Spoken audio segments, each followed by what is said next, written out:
Mutual presents The Mysterious Traveler.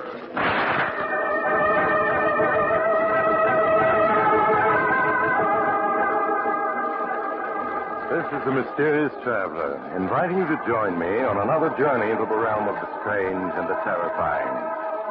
I hope you will enjoy the trip, that it will thrill you a little and chill you a little. So settle back, get a good grip on your nerves, and be comfortable, if you can. Where are we going? Why, today we're going to venture into a fantastic and little-known field, the human mind. It's a story I call Mind Over Murder.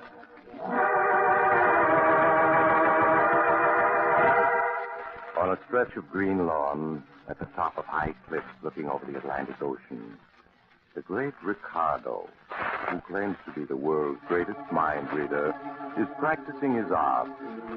He's preparing for the vaudeville tour he's soon to begin. Assisting him are his lovely young wife, Ellen, and Carl Gardner. That's it, Carl. Tie the handkerchief tightly over my eyes. Now, are you sure I can see nothing? Nothing whatever? I know positive you can't, Mr. Ricardo. I'll bet my month's wages on it. You are quite right. My eyes are in darkness. But my mind is not. Ellen, Yes, Ricardo. did you bring out the basket of books I asked you to? Yes, I have them here. All right, Carl, go pick a book out of the basket. Any book at all. Yeah, sure thing, Mr. Ricardo. Now what? Now open it to a page, any page. Have you done this? Yeah? Good. Now concentrate on the book. Think about the title and the number of the page. Think about it now. Ah, yes, it is coming to me. The title is Murder by Expert, and the page, you have opened it to page 27. That's right, Mr. Ricardo. Gosh, I don't know how you do it. That is very simple, Carl. With the eyes of my mind, I read your thoughts. Now, I want to try something else. Ellen, Yes, Ricardo. sit in the wicker chair over here on my right. Turn your back to both me and Carl. You aren't going to... Please do not argue. Do as I say. I just can't. Yesterday, my head ached for hours. Please don't make me. It would come easier in time. Sit down. All right. And make your mind free of all thoughts. Yes. I want you to look with your mind into Carl and to read there what his eyes see on the page before him. Not direct. I have said that you must. All right. I'll try. Now, Carl, Yes, Mr. Ricardo? take another book, open it to the first page of a story, and concentrate on it. Right. I get you. Now, Ellen, read the page at which Carl is looking. I command you, by the powers of the mind, read. My head hurts so. It's so as if it going to split. Read. I see something. Words, title, vision, judgment, by H. G. Wells. Continue. Read. No, I can't make it out. It's all blurred. I can't see anything clearly. Oh, my head. Carl, was she correct? Yes. Well, that's all I want to know. You can leave now. Okay, Mr. Ricardo. The roses need watering. I better tend to them right away. Yes, right away. That's the innocent. He's afraid of me. How do you feel, Ellen? My head hurts. There, my dear. It will quickly pass. And in no time you'll find the whole thing as easy as powder in your nose. Ricardo, I can't. I just can't help you when you're acting. When you tell me to try to read something in Carl's mind, I feel as if my brain were going to split. You will help me, my beautiful one. You will see. Now, I'm going into the house. You may sit here and look at the ocean until your head feels better. Oh, you will have company. I see my handsome young press agent coming forward. You must be nice to him, Ellen. He's really a very good press agent. Oh, there you are, Ricardo. I was looking for you. It's too bad your mind is one of the few I cannot penetrate, Tom, or I would have known that. Was it about something special? Oh, just about these advanced stories to go out to the Boston editors. I have them all written. Oh, excellent. I'm going up to the house now, and I'll read them right away. Stay and keep Ellen company, Tom. I'll see you both presently. All right, Ricardo. What's the matter, darling? What's he been doing? It's nothing, Tom. I just have a little headache. Been making you work with him in his act again, hasn't he? Please, Tom, I'm all right. Ellen, listen to me. You know things can't go on the way they are. You've got to leave Ricardo. Do you hear? Leave him and divorce him. No, Tom, I can't. I just can't. You're scared to death of him, but there's no reason to be. He's just a phony mind reader. No, Tom. He's not phony. He can read minds. Sometimes he tells me just what I've been thinking. Oh, Tom, it frightens me. I wish I could read it, but he won't let me. If I tried, he might do something terrible. No matter what you've done, we'll get you away from Ricardo. I'll kidnap you if necessary. Here he comes back. Oh, well, I'm glad to see you're feeling better, Helen. Is it Tom who has put that sparkle in your eye and that flush in your cheek? Of course not. I would not like it if I thought so. I should be very angry if my beloved had eyes for anyone but me. Of course, you haven't, have you, Ellen? No. No, of course not. For you love me devotedly, do you not? I love you devotedly. You always will in this world and in the next. I always will. In this world and the next. There you see, Tom? You see why I dare leave my lovely Ellen alone with you? I have perfect faith in her. When we start our tour week after next, I will be quite busy much of the time, and I hope you won't mind keeping Ellen from being lonely. I'm sure the trip won't bore you. I expect it to be most entertaining.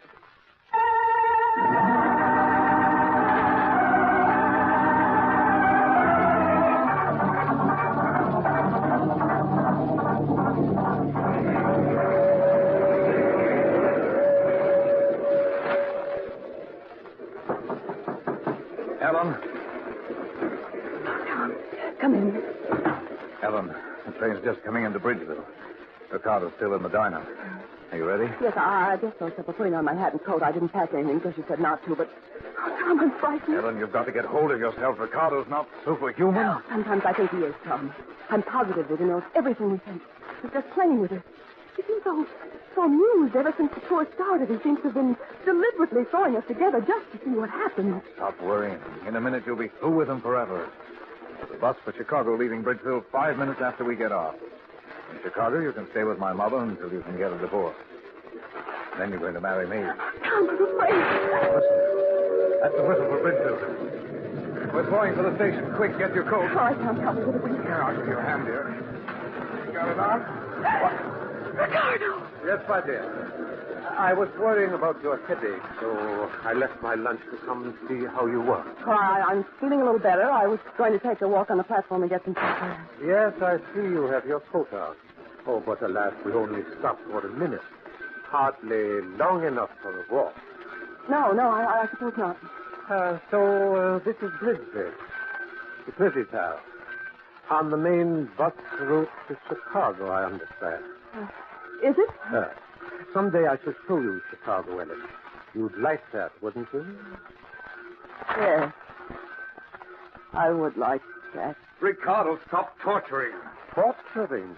Ellen? Why, Tom, what a curious idea. I would give my life for Ellen. And she for me, wouldn't you, darling? Yes. I'd give my life to you. To most people, that is an empty phrase, but Ellen means it. I will prove it to you, Tom. I'm not interested. Oh, but you are. Ellen, my love. Yes. Ricardo? Ellen, I'm taking a revolver from my pocket. Here, now you take it from me. Yes. Ricardo. What are you up to? Point the revolver at your heart, my dear, and pull the trigger. Yes. Ricardo. Ellen, stop! Stop! No, Tom. Let go of my wrist. You shall not interfere. Oh. Ellen, pull the trigger. Yes. I'll pull it. Heaven! You... Nothing happened. No, of course not. The gun was empty. But Ellen didn't know that, did you, my darling? No. I didn't know that. So she would have died just because I asked her to. Such devotion is very rare. It is the kind that lasts through all eternity, as ours will. For we shall always be together, Ellen and I, while we live and after we die. Nothing will ever separate us. Nothing. Whatever.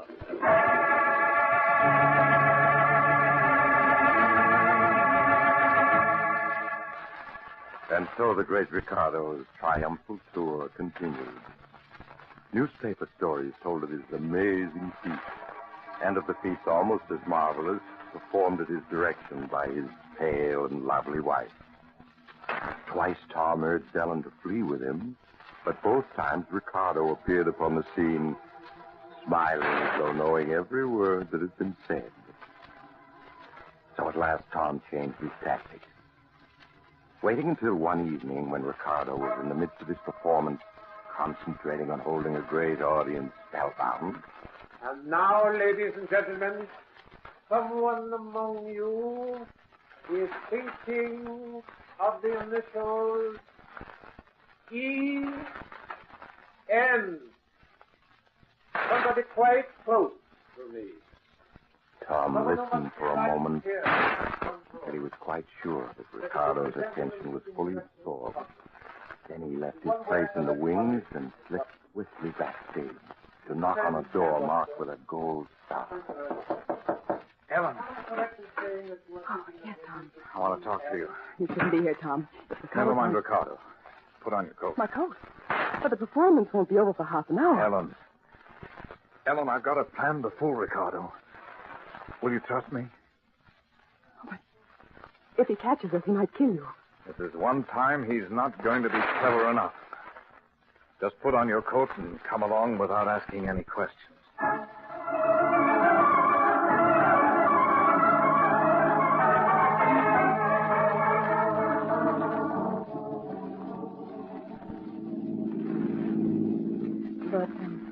But where are we, Tom? We've been driving for an hour, turning this way and that, and I haven't any idea which way we've come. You're not supposed to have, Ellen. Don't you see, if you don't know where you are, Ricardo can never know either, even if he can make contact with your mind from this distance. I never thought of that. But I did. So this time I made my plans without telling you. The Hillview Inn. Oh, what a quaint little place, Tom. And what a lovely view over the hills. Yes, isn't it? It's a funny little place. I found the ad in the paper. That I've engaged a room for you and one for me. We'll stay here tonight. Tomorrow, Ricardo will be in Buffalo, and we'll be heading in the opposite direction. Tom, there's someone standing in the shadow beside the porch. That's probably the manager waiting for us. Is that you, Mr. Adams? No, Tom. This is I, the cop. Ricardo. Yes, my beloved. I've been waiting for you. What took you so long, Tom? How did you get here? How did you know we were coming here? Why, Tom, it was I who told you to bring Ellen here. That's a lie.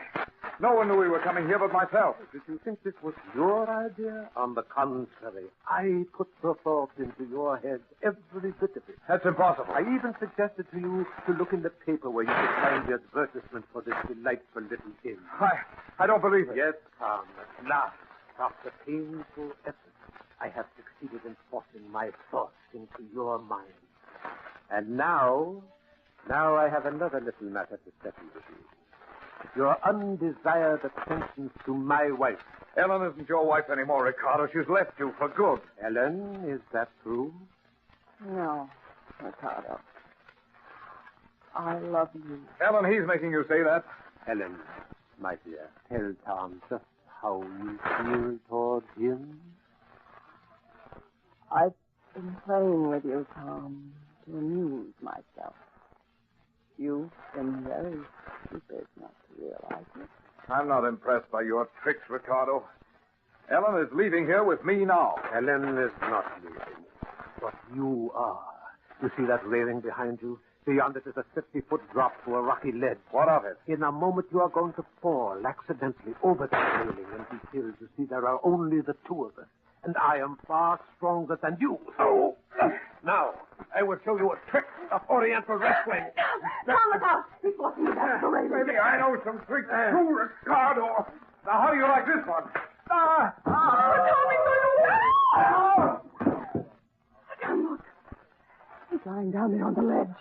His body's all twisted. Yeah. I'm afraid he's dead. No, he isn't. He's alive. He's in pain. He's making me feel pain, too. No, Ricardo. No. Stop it. Stop it.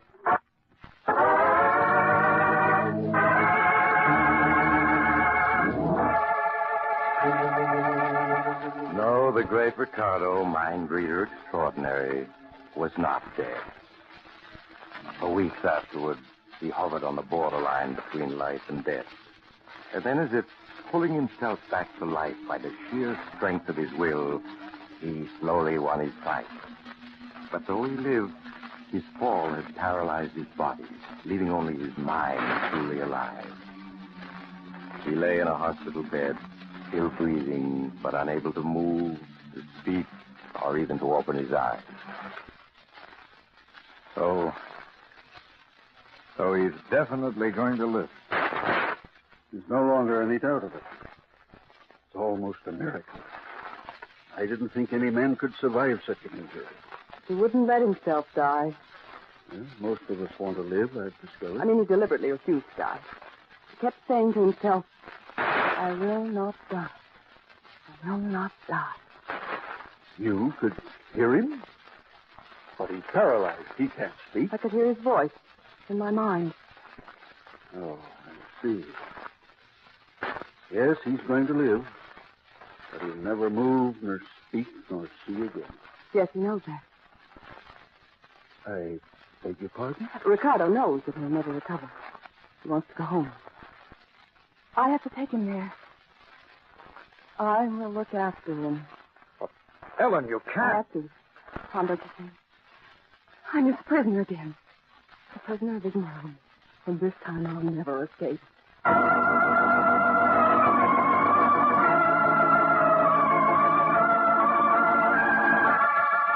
And so the great Ricardo returned home, a living dead man. There in the house on the cliff, aided only by a nurse who relieved her at night, Ellen cared for him. Tom stayed close by to help her in any way he could, and did his best to persuade her to turn Ricardo's care over to professional nurses. Ellen, listen to me. You can't ruin your life like this just to care for a man you hate. I have to. I can't go away. He won't let me leave the house. If I do, I find myself turning back without knowing what I'm doing. But, Ellen, you My can't. mind isn't my own. He controls it. Lying in his bed in that room there, never moving. Ricardo controls my mind. Oh, Ellen, I'm sure that's just a delusion. A psychiatrist could prove it to you. Ricardo was injured, helpless. But his mind isn't. It's more powerful than ever. All his strength is concentrated in it. If it weren't for the power of his will, he'd die. But he doesn't want to die. He's planning something. Planning what? I don't know. But he still hates you and wants revenge. Now, you are letting your imagination run away with you. What can a man in Ricardo's condition do? I don't know, but he has something in his mind. Helen, you're overwrought. You need sleep. Look, darling, why not take a sedative and go to bed? In the morning, we can talk again. I have to wait until the night nurse gets here. All right, I'll stay with him until then. Now, go on. Get to bed. All right, Tom. I do need rest. But you better wait in the room with him. I'll go in now. Good night, Ellen. Good night, Tom. So, there you are. The great Ricardo. A man who was better than anyone else in the world. And now you're a living dead man. I wish you were a dead one. Then why don't you kill me now? What? Why don't you kill me? Just put your hand over my mouth for a moment and you'll be rid of me. Carter. You can't be talking. You're paralyzed. I can speak to you, Tom. I speak with my mind, not with my voice. No, I don't believe it. You always were stubborn. Listen. Just now you were trying to get Ellen to leave me. But she never will. Ellen and I are joined together for all eternity. I'm going to free her from you somehow. Do you hear, Ricardo? Oh, now you're threatening me. That means you do believe my mind can speak to yours. Good. We'll have many interesting conversations in the days to come. Now, I'm going to rest. Good night, Tom. I shall see you tomorrow. You won't want to come, but you will.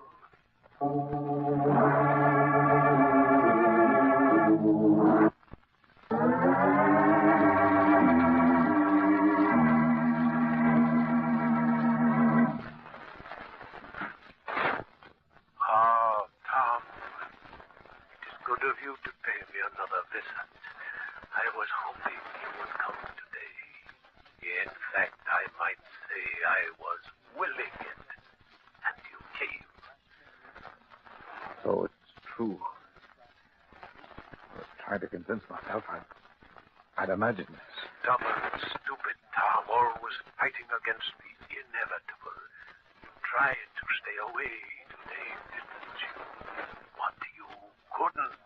No, I couldn't. And you're convinced now you're not suffering from an illusion. All right. Not a delusion. So what, Ricardo? I have some interesting information for you. But first, sit down. I think I'll stand. Sit down. I won't. You see, you are seated. Are you? Yes, I forced you to seat yourself because my mind has established control over your mind. So sit quietly and hear what I have to say. All right. What is this information of yours? I am dying. You don't think that makes me sorry, do you? Doctors do not know it, but my heart is weakening. If I relaxed my willpower for an instant, I would go out like a candle in the wind. Oh, no, the better. Perhaps so. I had great plans, but no matter. In your mind now I read the thought Ellen will be free, but you are wrong. Ellen is coming with me. What do you mean? What do you mean, coming with you? I have said that we would be together in life and in death, and so we shall. Ellen and I will die together. Devil, if I thought you could hurt Ellen, I'd kill you myself. No, Tom, you won't kill me. You are going to kill Ellen. No, that's impossible. There is a drawer in that table beside you. Open it. No. Open it. No. You. In the drawer is my revolver. Pick it up. No. Pick it up. Yeah. Well, With that gun, you are going to shoot Ellen. You will be executed for it as a murderer, and thus I will have my revenge. And because we shall die almost at the same instant, my soul and Ellen's will be forever joined. no. You can't force me to hurt Ellen. That's one thing you can't do. Stand up. No, you. There. You see, my mind does control yours. Though I lie here helpless, but I command you must do. I'll shoot you instead. You see, you cannot even lift the gun. Now listen to me. Behind that screen, across the room, is a couch. There Ellen lies asleep at my orders. You will walk over there. You will point the gun at her forehead, and you will pull the trigger. You can't make me do that. Walk, Tom. No, I. Keep on. Another step. There. Now, move the the screen aside. No, no. Move the screen. Ellen! Ellen! She's dreaming of you, Tom. Aim the gun well. Fire. No! Ellen! Ellen, wake up! She will never wake again in this world. Pull the trigger. I won't! I won't! Pull the trigger. No! Ellen. Oh, Ellen. Yes, her mind has gone blank. I can no longer sense it. You have killed her. Ellen, I tried not to do it. I tried not to do it. Ellen, speak to me. She is dead. And when the police come, they will arrest you, and you will die for her murder. I don't care. Now that Ellen's dead, I don't want to live. But first, I'll make sure that you die too, Ricardo. That is not necessary. I am going now of my own accord. I am relaxing. I will, letting myself slip into the dark silence of death, where Ellen is waiting for me. She's there. She's just across the threshold, waiting for me. She's eager for me. No. No, you've tricked me. I won't die. I won't.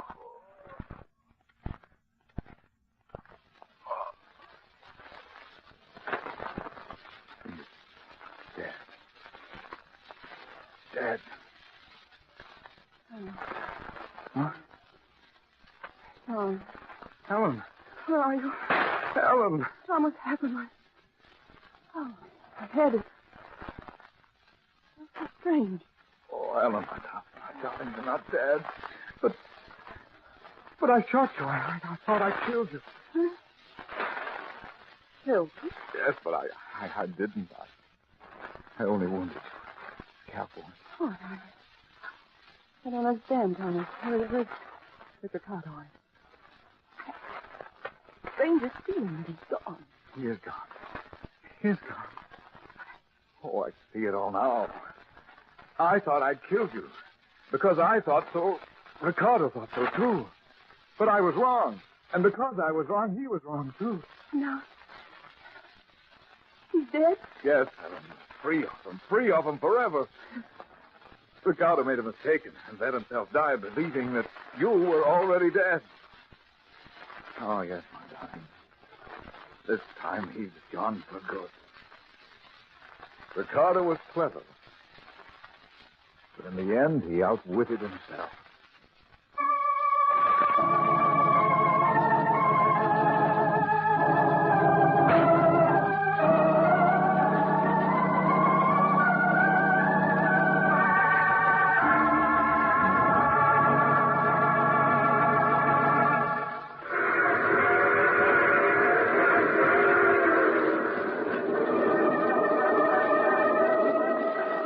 This is the mysterious traveler again. Did you enjoy our little trip? What became of Tom and Ellen? Why, Ellen's wound was serious, but far from fatal. Not nearly as fatal as Ricardo's mistake. Tom and Ellen are very happy now. But I wonder if they're as safe as they think they are. When you're dealing with a mind like Ricardo's, can you ever be quite sure, even though he is dead? I knew a man once everybody thought was dead, and he... Oh, you have to get off here. I'm sorry. But I'm sure we'll meet again. You see, I take the same train every week at this time.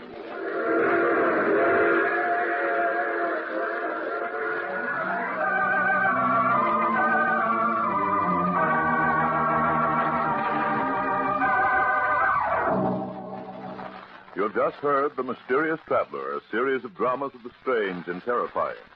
In today's cast were Maurice Tarplin, James Van Dyke, Jan Miner, Ian Martin, and Rod Hendrickson. Original music was played by Charles Paul. The Mysterious Traveler is written, produced, and directed by Bob Arthur and David Cogan.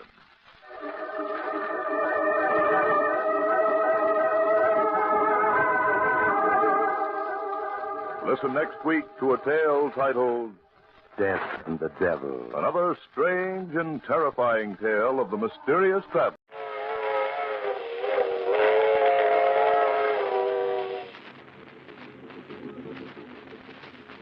The Mysterious Traveler.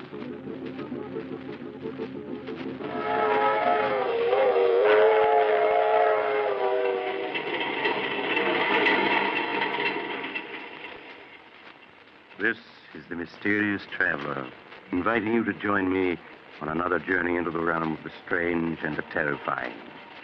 I hope you will enjoy the trip, that it will thrill you a little and chill you a little. So settle back, get a good grip on your nerves, and be comfortable, if you can. Where are we going? Well, we're going to join Charles Foster as he takes an excursion into crime. I call the story The Case of Charles Foster.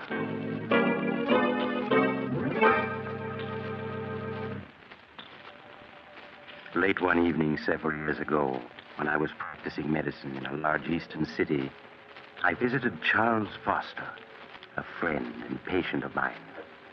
I took with me Flush, a cocker spaniel he had entrusted to me. Hello, Doctor. Glad you were able to come. I see you brought Flush. Hello, Flush, old boy. He's missed you, Charles. I've missed him, too, Doctor. It's been quite lonesome without him these past few months. Down, boy.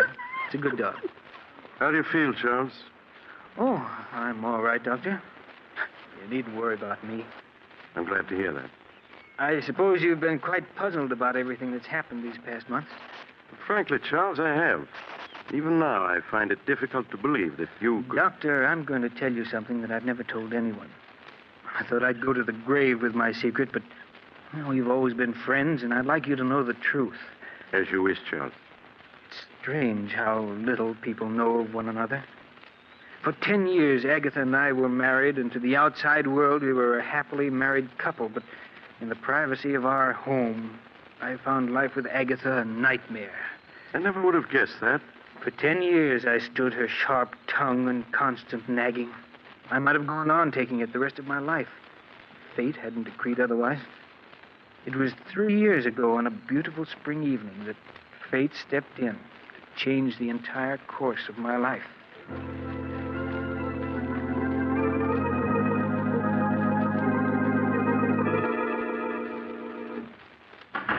Is that you, Charles? Yes, Agatha? Did you remember to buy me some more of my cough medicine? Yes, here it is. Supper ready? Some men would be more interested in their wives' health than their own suppers. I'm sorry, Agatha, but you really don't look sick to me. That's because you don't care. I'm not well, and you know it. I work myself to death day in and day out, keeping this house clean. And little thanks do I get for it. I've told you before, Agatha, if the house is too much for you, hire a maid. And how exactly can we afford a maid on your miserable bookkeeper's salary? Well, if you can't manage it out of my salary, there's always the $50,000 your father left you. That money is mine, and I'm not spending a single cent of it. It's up to you to provide a maid. All right, Agatha. Please, let's not quarrel. Oh, hello, Flush. How are you, old boy? Oh, you care more about that dog than you do me. You know that isn't true. It is. Sometimes I think the only reason you come home is because of that dirty old dog. Quiet, Get away Flush. from me. All he does is eat and put his filthy paws on my furniture. I want you to get rid of that dog, Charles. Get rid of him. Yes. Buy some poison at the drugstore and dispose of him. You can't stand to see me have anything that makes me happy, can you? Well, I'm not getting rid of him. Charles, this is my house, not yours. And I don't want him here. Come on, Flush. Don't think that by walking away that ends the matter, Charles Foster. You'd better get rid of that dog, do you hear? Glad to get out of the house, eh, old boy? So am I. It's a beautiful evening, isn't it?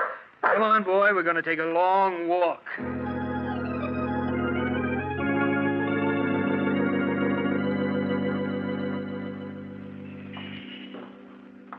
You want to turn around and go home now, Flush?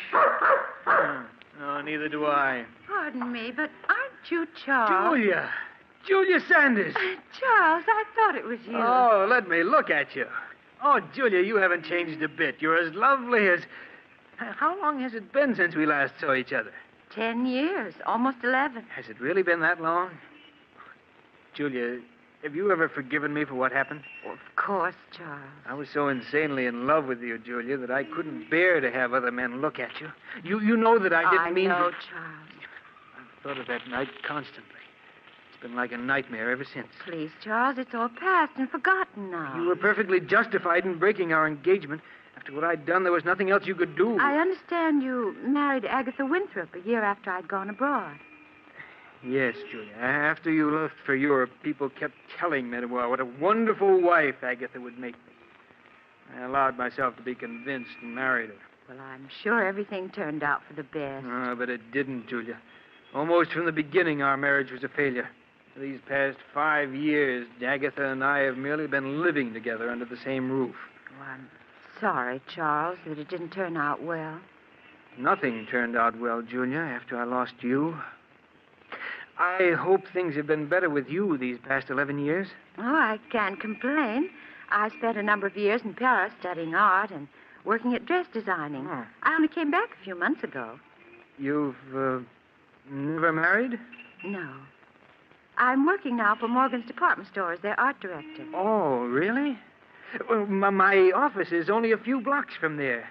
Look, Julia, why don't we have lunch together tomorrow? There are so many things I'd like to know. Well, I'd like to, Charles, but I think it would be much better that we don't. Oh, now, surely, Julia, there's no harm in two old friends having lunch together, is there? No, I suppose not. I won't take no for an answer. Do you know where Drake's restaurant is? Yes. Will 1 o'clock tomorrow be all right? Yes, that's my usual lunch hour. Good, then it's a date.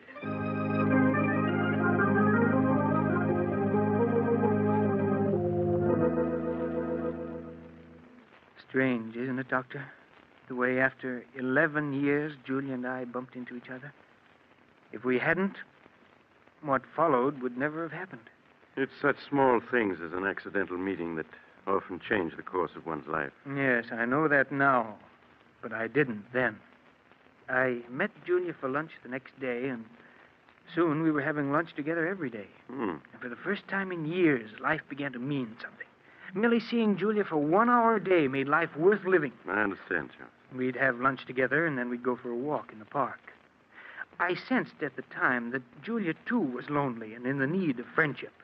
The summer passed swiftly and happily. I should have realized that things couldn't go on that way, but I didn't. You mean you fell in love with Julia?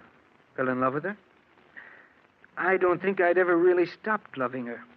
I became aware of how much I really cared for her one warm autumn day as we were walking through the park together.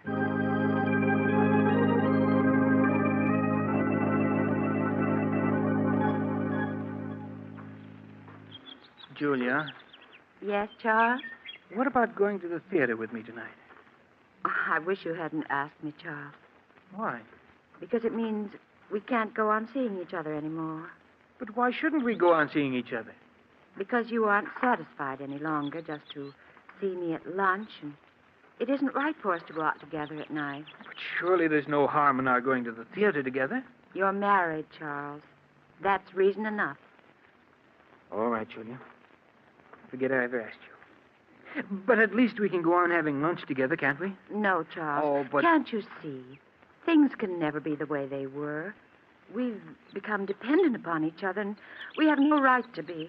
We can't go on seeing each other any longer. It isn't fair to Agatha. But you know that Agatha and I mean nothing to each other. We haven't for years. Nevertheless, she's your wife. Julia, you know I love you. I've always loved you, and I can't do without you. Charles, you're just making it difficult for both of us. Julia, you do love me, don't you? Yes. But can't you see, it's no use. I remember Agatha only too well. She'd never give you a divorce. I know she won't. I've asked her a dozen times in the past 5 years, but she said she'll never give me one. I want to part now, Charles. Right here. Must we? Yes. Goodbye, Charles.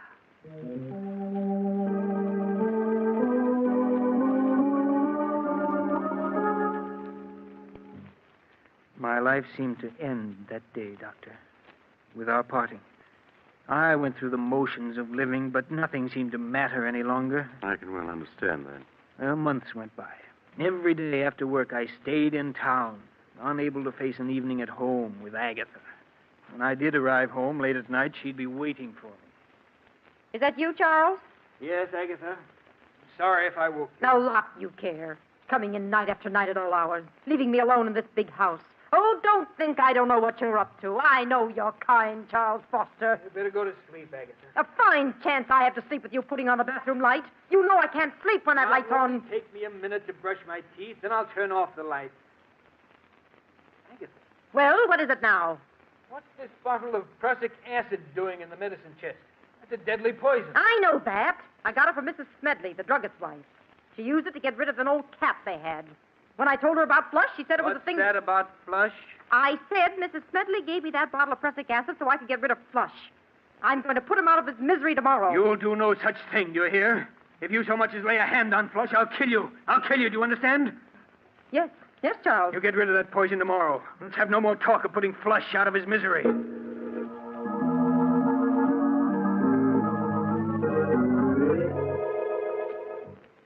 I lay awake for hours, Doctor, unable to fall asleep. Julia's breaking off with me and my wife's refusal to give me a divorce. The prussic acid she meant to poison Flush with had left me all worked up. Then Agatha began coughing. That cough she'd cultivated for years to give people the impression that she was an invalid. Well, after she'd coughed her usual 5 minutes or so, she got out of bed and started for the bathroom where she kept her cough medicine. Oh, that's that chair. Why don't you turn on the light so you can see where you're going? I can see perfectly well where I'm going. Besides, on your salary, we can't afford to waste electricity. I knew there wasn't any use in saying anything more. For years, Agatha had gotten up every night and groped her way to the medicine chest where her cough medicine was. Nothing could make her change her habits. I lay in bed listening as she opened the medicine chest and fumbled in the corner where she always kept the bottle. As I heard her groping for her medicine, I suddenly thought of the bottle that was standing next to it. The bottle of prussic acid. Without thinking, it came to mind. If only she'd take the prussic acid instead of the cough medicine. If she did, I would be free. Free of her constant nagging and whining. Free to see Julia. Then I knew it was useless to hope for such a mistake to happen. Agatha's cough medicine always stood in the same corner of the medicine chest. Even in the dark, she'd never take the bottle of prussic acid. And then it came to me. What if the bottles were to be switched? What if the following night the prussic acid were placed in the customary spot of the cough medicine? Suddenly it was all very clear to me what I was going to do. Agatha? Well? Agatha, I've been thinking over what you said about Flush. What? I suppose you're right. Flush should be disposed of. He certainly should. He's old and he's smelly.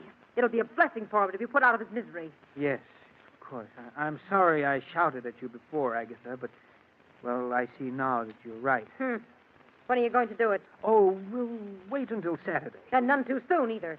You're sure the prussic acid won't make him suffer? Nonsense. Of course it won't. Mrs. Smedley said nothing works faster than prussic acid. Oh, you told her what it was for. That's fine. Very well, Agatha. Just leave everything to me.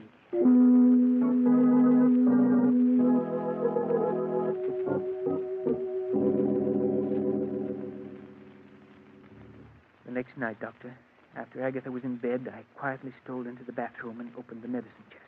I compared the bottle of cough medicine with that of the prussic acid. They were both small bottles, almost identical in size. I removed the cough medicine from where it stood in the corner of the chest and replaced it with the poison. Then I went to bed and waited impatiently for Agatha to start coughing.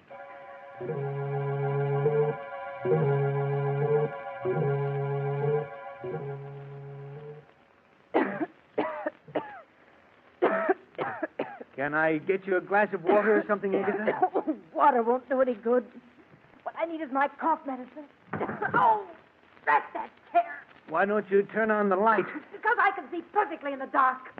Besides, someone's got to economize on the electricity in this house. I lay there in the darkness, listening to her grumble as she opened the door of the medicine chest. The blood pounded in my ears as I heard her fumbling for the bottle. Would she feel the slight difference in the bottle when she picked it up? Scarcely able to breathe, I waited, listened. And she fell to the floor. I quickly got out of bed, turned on the lights, and went into the bathroom. She was lying on the floor, quite dead. There was an agonized look on her face. I returned the bottle of cough medicine to its proper place, and then I phoned the police.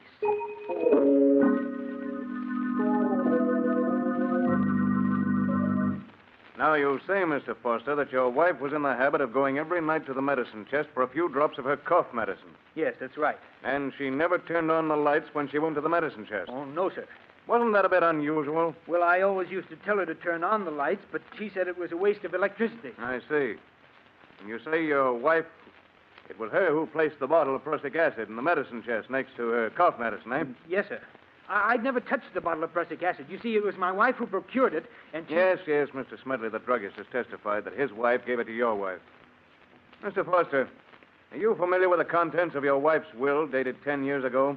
Yes, I am. Then you know, of course, that your wife left her entire estate to the Home for the Aged. Home for the aged? Oh, yes. I fought to keep my face expressionless, to prevent him from learning that I hadn't known. All the years we'd been married, Agatha had given me to understand that all her money would go to me. Now I knew that she'd been lying. Her will had been made out in favor of the Home for the Aged for years. I began to feel angry at the way she'd cheated me. But a moment later, I was grateful that she had. Frankly, Mr. Foster, your wife's death occurred under very suspicious circumstances, to say the least. For years, she'd gone to the medicine chest every night without mishap. And yet, on the second night that there was a bottle of prussic acid in the chest, she met her death.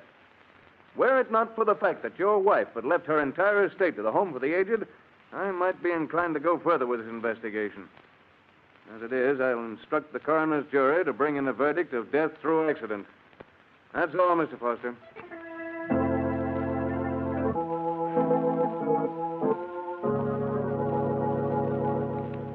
I walked out of the district attorney's office a free man. A few days later, I moved out of the house which had been Agatha's and took up quarters elsewhere. 6 long and uneventful months passed. I made no effort to contact Julia for fear that the police might still have their suspicions. And then I could stand it no longer. I called on her. Charles, when I was told you were waiting to see me, I could hardly believe it. I'm so glad to see you again. Thank you, Julia. It's good to see you again, too. Charles, you don't look well at all. These past few months have been something of a strain, Julia, but I'm all right now. I was tempted so many times to get in touch with you. Then I thought perhaps you didn't want to see anyone. I did want to see you, Julia, but I was afraid it wouldn't look right. I understand, Charles. Now, let's not say anything more of the past. Only the present and the future. Julia, do you think we might try to pick up where we left off last autumn? We can try, Charles.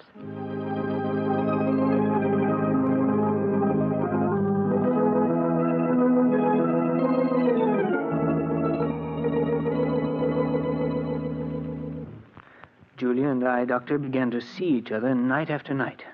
Life for me became exciting and wonderful the way it had been 11 years ago before Julia and I had broken our engagement. Didn't you ever stop to think of what you'd done? You mean Agatha? Yes. No, Doctor. They say that a murderer is ever haunted by his crime. But that isn't true. At least it wasn't in my case. To me, Agatha was part of another life in the dim past. I rarely thought of the past, only the present and the future. No, if I had any fears at all, it was the fear that something would spoil the happiness that Julia and I had found together. But nothing did. And a few months later, we were married with you as my best man. Yes, I remember. My second marriage was everything that my first hadn't been. The first time in my life I knew what true happiness meant. Julia and I were poor, but that didn't matter, for we had each other. The months swiftly passed. And as our first anniversary approached, it was hard to believe that we'd been married almost a year. Charles, before you leave for work, will you sign a check for me? Oh, who's it for, dear? Never you mind, Mr. Foster. You just leave a signed check. I'll fill in the amount and the party it's meant for. Mrs. Foster, you're acting very mysterious. Well, a wife has a right to act mysterious once a year.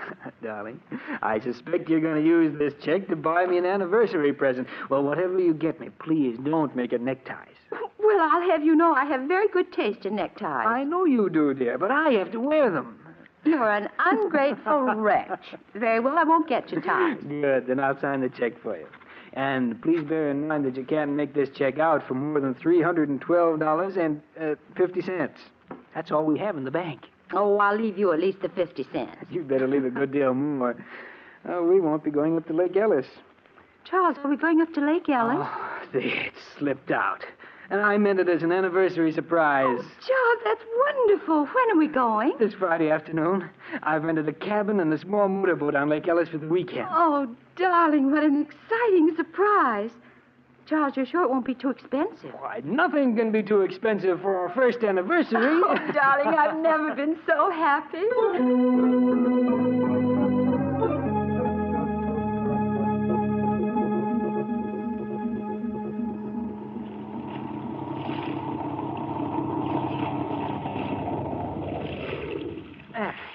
This looks like a nice place to fish. Let's see, where'd I put that bait? Here it is, dear. Thanks, darling. Uh-huh. Ah, here's a nice, fat, dimpled worm. Well, if you can't stand to see me bait him, just turn the other way. That's it. It'll only take me a minute. Charles, look. Let's wait till I get this. There's smoke coming out of the engine hatch. What's that? Yes, you're right. It's on fire. There are flames shooting out. Fire extinguishers at the other end of the boat. Charles, you'd never make it. You'd be burned. Yes, you're right. Besides, even the extinguisher wouldn't do much good now. The fire's too big. What are we going to do? Oh, the heat. It's becoming unbearable. There's only one thing we can do, Julia. Let's go over the side. We're almost in the center of the lake. I can't swim. But I can, dear. I'll manage to keep us above water somehow. Well, all right, darling. I'll do whatever you say. We'll come through this, Julia. Now, don't be afraid. Now, I'll slip over the side of the boat first, and you follow. All right. Now, hurry, Julia. Let yourself down into the water. I'll keep you afloat. Yes, Charles. That's it. Now, let go of the side of the boat. I have you. Yes, Charles. Now, don't be afraid, darling. You see? It's no trouble keeping you above water. Now, just relax, dear, while I swim with you a bit. We've got to get a good distance from the boat. It may explode. Yes, Charles. Do you see any boats around? No, but someone's bound to see the fire and come to our rescue. Until they do, we must have courage.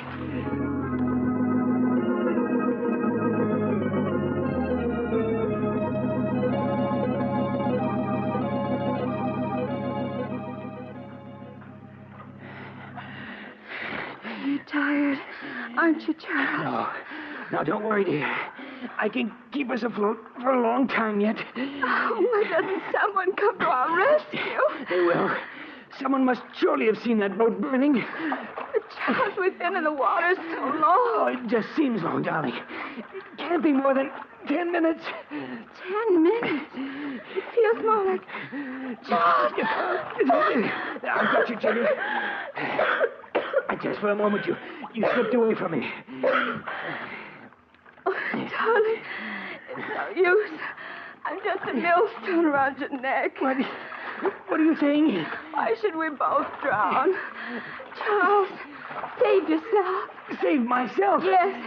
I want you to let go of me. Let go of you? No, never. Yes, you must. You're too tired to keep going. No, darling. Either we're both saved or we're both drowned. Oh, I won't have you throw your life away. Let go of me.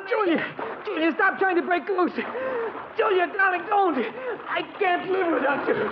Julia, stop struggling. Save yourself. Julia! She's gone.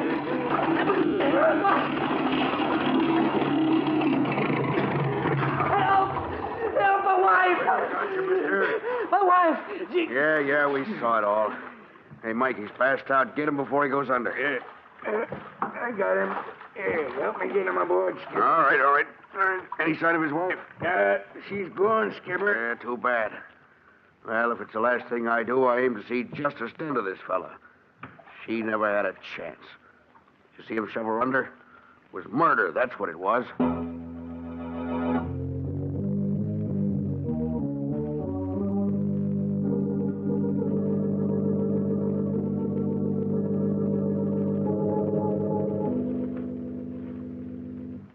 Now, Mr. Foster, both of the men who rescued you claim that as they approached you and your late wife in their boat, they saw you struggling with her. You admit this? Yes, but I tell you I was trying to save her, not drown her. No, you were trying to save her. But both the witnesses testify they saw you push her head under. Oh, they're wrong. I wasn't pushing her under. I was trying to bring her to the surface. You must believe me. Oh, Mr. Foster. You maintain that you were rescuing your wife, not drowning her. Yes. Is it true, Mr. Foster, that you were engaged to your wife 11 years ago and that she broke the engagement? Yes, that's true. Would you mind telling the jury why she broke the engagement? We had a misunderstanding. A misunderstanding? Do you call shooting the woman you're engaged to just a misunderstanding? No. You must let me explain. It's true that 11 years ago I did shoot Julia, but I've been drinking. I didn't know what I was doing. Mr. Foster, you do admit shooting and wounding her? Yes. Have you ever seen this before? Why, yes.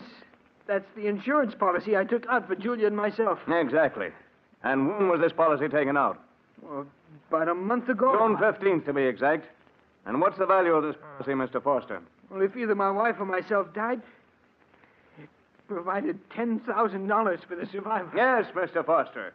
If either you or your wife died a natural death, it provided $10,000 to the survivor. But there's also a double indemnity clause in this policy, isn't there? Yes, but One that provides you with $20,000 if your wife died an accidental death, such as drowning. Yes, that's true, but I swear I didn't drown my wife. I tell you, I was trying to save her. Save her, not drown her. You must believe me. You must.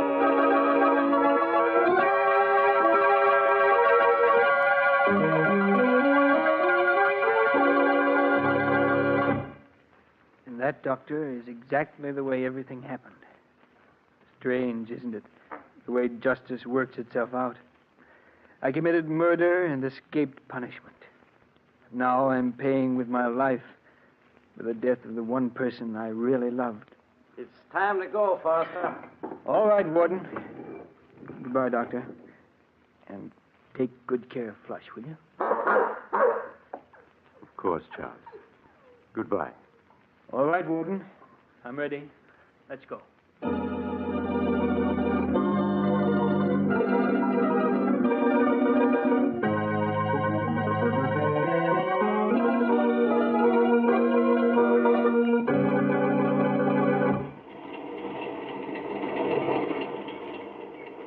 This is the mysterious traveler again.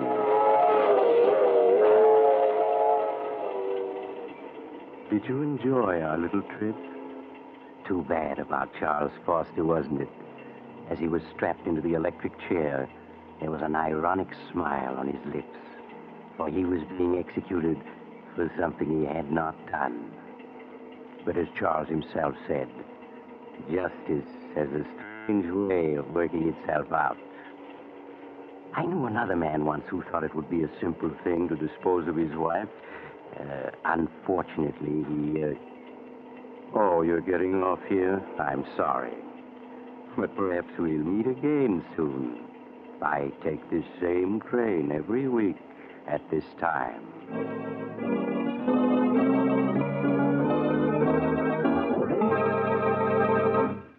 You have just heard Chapter 64 of The Mysterious Traveler, a series of dramas of the strange and the terrifying. In tonight's story, the case of Charles Foster, Humphrey Davis played Charles Foster, Nancy Sheridan played Julia, and Joan Shea played Agatha. The Mysterious Traveler is written by Bob Arthur and David Cogan, and original music is played by Henry Silverne. The entire production is under the direction of Jock McGregor.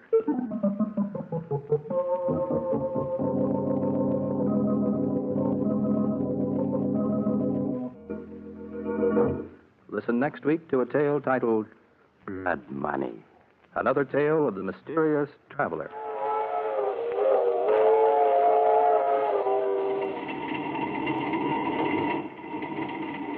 The Mysterious Traveler is presented by WOR Mutual from the WOR studios in New York. This is Mutual.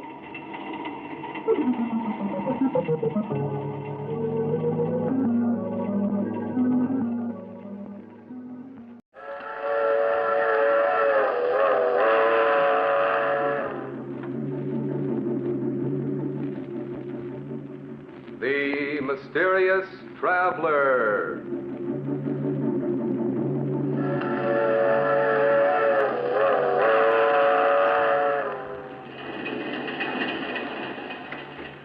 This is the mysterious traveler, inviting you to join him on another journey into the realm of the strange and terrifying. I hope you will enjoy the trip, that it will thrill you a little and chill you a little. So settle back, get a good grip on your nerves. Where are we going? We're going to journey to the grave and learn the secrets of the dead in a tale titled The Accusing Corpse.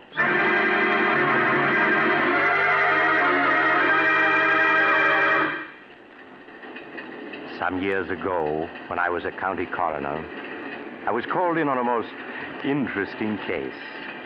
A case which had begun in the country home of Philip Drake, the wealthy stockbroker.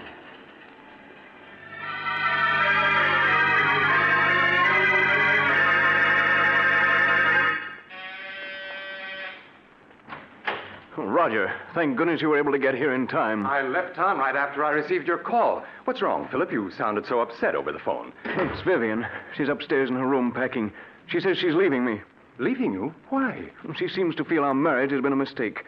Roger, won't you speak to her? Persuade her to stay. After all, she is your sister. I'm afraid, Philip, that Vivian and I have never been as close as sister and brother should be. She's always been wild and spoiled.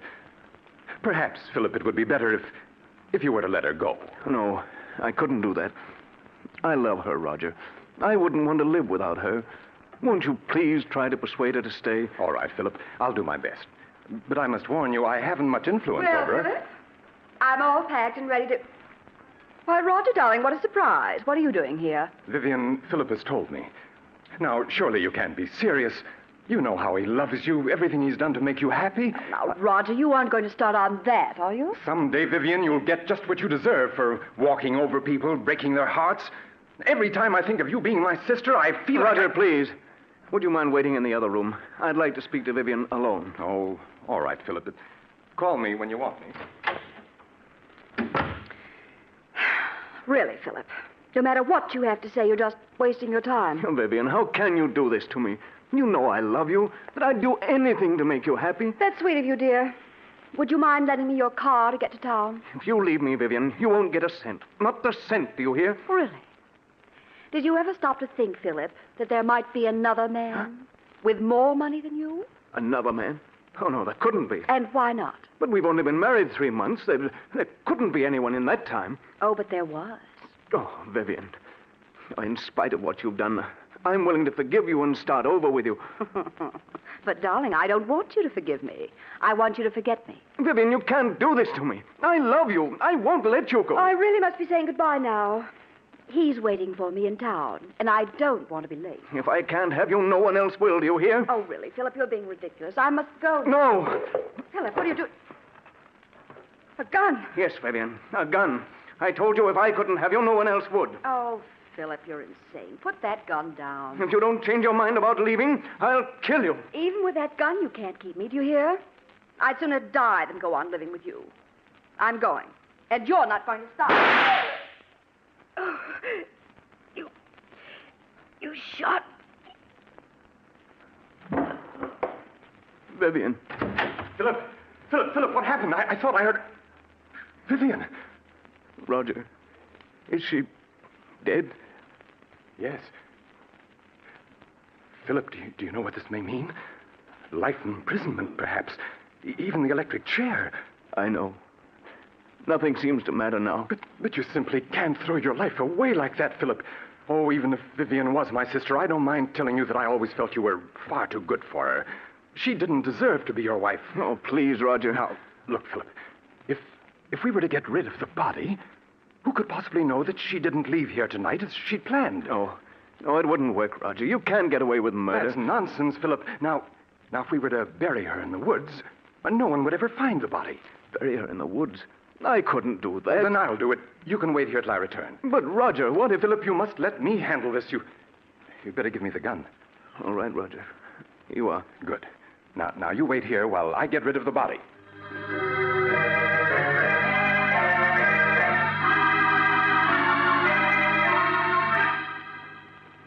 Philip watched, spellbound, unable to say a word, as Roger picked up the body and left the room. As Roger, carrying his burden, passed the gardener's shed, he picked up a shovel. In a few moments, he reached the woods which began at the rear of the house and extended for miles. He carefully made his way through the forest underbrush until he was well out of sight of the house. Then he stopped and looked about. I think this is quite far enough. I think you can put me down now, Roger. I'm tired of being carried like a sack of potatoes. All right. There. Well, let me congratulate you on your performance as a corpse. Do you think he suspects anything? Of course he doesn't. He's positive that he shot and killed you. You've got the gun, haven't you? Well, certainly I've got it. You don't think I was going to let him discover that the bullets had been removed and blank cartridges substituted, do you? Oh, no. Not you, Roger. You always know what you're doing. I always try to, my dear sister.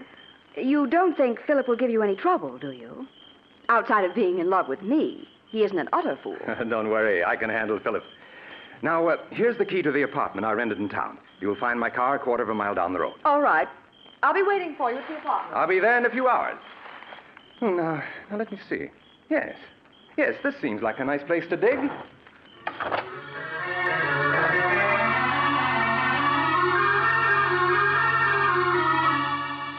The next morning, Roger called on Philip at his office.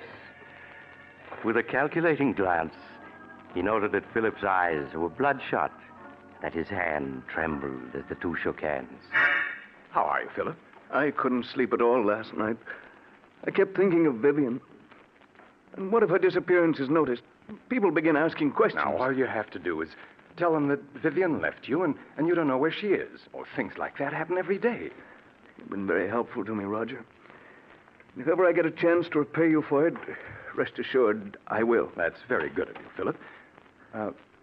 Truth of the matter is, you could do me a favor if you would. Of course. What is it? Well, I'm in the midst of a business deal, and I find myself a little short of capital. If you could lend me some money, I'd appreciate it. Oh, certainly, Roger. How much do you need? 20,000. 20,000? That's quite a lot. Naturally, Philip, if you feel you can't lend it to me, I'll go to a bank and try to borrow it. It isn't that I can't lend it to you, Roger. It's just that the amount surprised me. Shall I make the check out to you? Yes, if you please. All right. I can't tell you how much I appreciate this, Philip.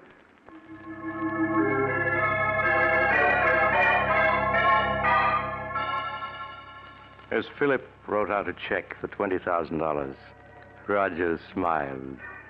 Things were working out just as he had planned. An hour later, Roger entered an old brownstone house and went to apartment 2C. Roger, did you get it? What does this look like? Oh, Roger, that's wonderful. Now we can clear out and... Why, there isn't 100,000 here. No, my dear. I only got 20,000 from him. But we were after 100,000. Why didn't you get it all this morning when you saw him? My dear Vivian, it simply isn't done that way. Blackmail is an art that calls for the use of psychology. Philip will give us many times over the money I hold in my hand, all in due time, of course. You mean I'll have to go on hiding in this miserable apartment until you finished your little game with him? Never being able to leave it for fear someone will recognize me. Come now, Vivian. You've got the radio and books. I won't spend weeks in this apartment, I tell you. I won't. My arm. You'll do exactly as I say, Vivian. Exactly. Do you understand? Roger, my arm. You're hurting me. It's nothing to what I'll do if you disobey me. Do I make myself clear? Yes, yes.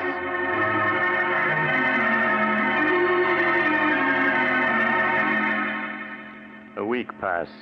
A week in which Roger patiently bided his time. For time, he knew, was working on his side against Philip. Then one morning he called on Philip at his office. Good morning, Philip. How are you? How do you expect me to be? This past week I've been able to think of nothing but Vivian and what happened that night. Philip, you must stop brooding over it. Whatever happened was her fault, not yours. Yes, you're right. Perhaps what I need is a vacation. Yes, of course. A trip would do you a world of good. And if I could afford it, I'd go along with you. You mean you haven't any money? I'm afraid not, Philip. That's what I've come to see you about. I must have $40,000 at once. 40,000? Yes, I know it's a good deal of money, Philip, but Without it, I'll be ruined. Well, naturally, I want to help you, Roger, but 40,000... If I don't get the 40,000, Philip, it may mean prison for me. Now, you wouldn't want to see that happen, would you? Well, of course not, Roger, Well, but... After all, Philip, I saved you from prison. In fact, I made myself an accomplice to Vivian's murder by not turning you over to the police. Well, yes, I know, Now, but... you could hardly expect me to remain loyal to you if you weren't willing to help me, could you? I see. It seems I haven't any choice. Very well, Roger. I'll write you out a check.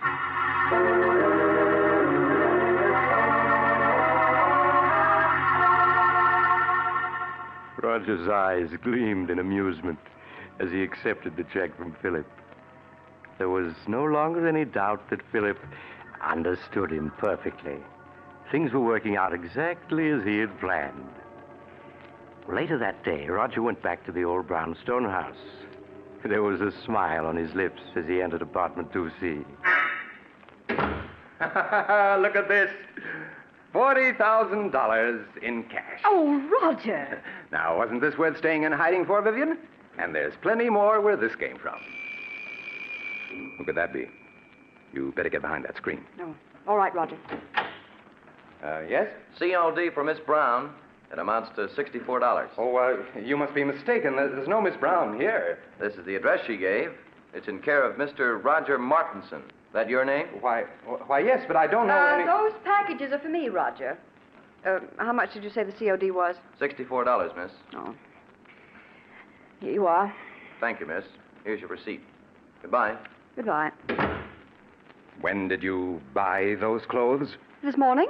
You mean you went out shopping in spite of what I told you? Well, I was sick of being cooped up in this apartment day and night. I had to do something for a change. And what of my plans? You risked everything with so much at stake. Roger, stop looking at me like that. I tell you, I couldn't stand being cooped up in this apartment any longer. But I gave you orders to stay here. Well, I won't. I want you to get the rest of the money at once so we can clear out. And if you don't, I'll go shopping whenever I feel like it. You can't make me stay. You'll do exactly as I say, Vivian. I won't allow anything or anyone to interfere with my plans. I've worked out every step perfectly, and there isn't going to be any slip-up.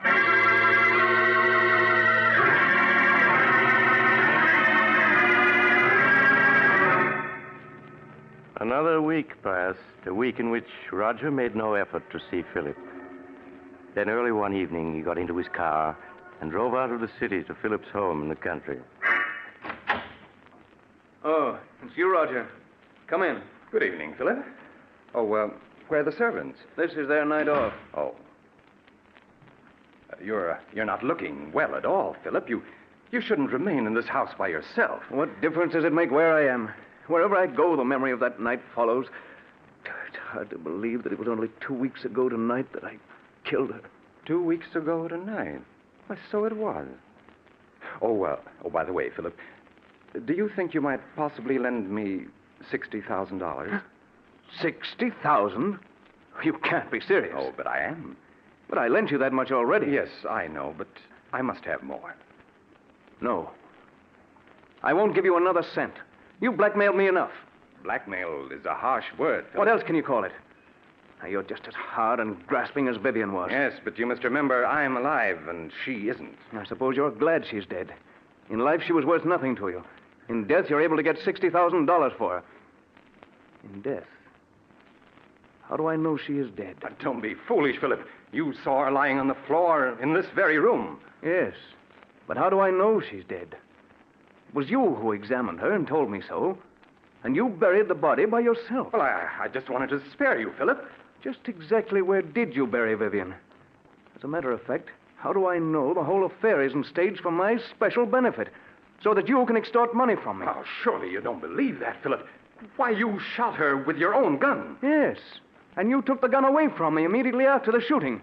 Suddenly, that whole affair is becoming very clear to me. I tell you, she's dead, Philip, and buried out in the woods. Then I want to see the grave and the body you say is in it. But this is ridiculous. I won't go searching for a grave in the middle of the night. You shouldn't have to search for it, Roger. Not if you really dug one. Come along. We can pick up a shovel at the tool shed. I won't do it. I said come along, Roger. Oh, very well. But I'm not certain I'll be able to find the grave. After all, the woods is fairly large, and it's been 2 weeks since I buried her. That's all right, Roger. We'll stay out there until you do find her.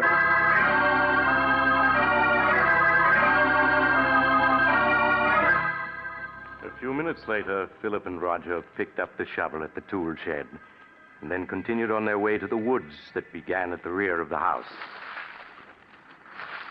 Neither of the men spoke as they entered the woods, Roger leading the way with a flashlight. Several times he stopped, trying to get his bearings, then plunged on again, hoping to find a familiar landmark. It became apparent that Roger was growing less and less sure of himself. Oh, the grave is someplace around here. I'm certain of it. Perhaps we ought to come back in the daytime. It might be easier to find it then. I know, Roger. You shouldn't have any trouble finding it now, if it exists. It does exist, I tell you. It's just that the woods are so confusing at night. Everything looks so different. Just keep on searching, Roger. Well, perhaps this is the spot. It looks something like it. Well, is it or isn't it? I don't know. It looks like the place where I buried her, and yet I'm not certain. There's only one way to make certain, and that's to start digging. Here's the shovel. But suppose this isn't the spot. Then we'll dig somewhere else. In fact, we'll dig up the entire woods if necessary. After all, you're certain she is buried in the woods, aren't you? Go ahead, Roger. Start digging. Oh, very well.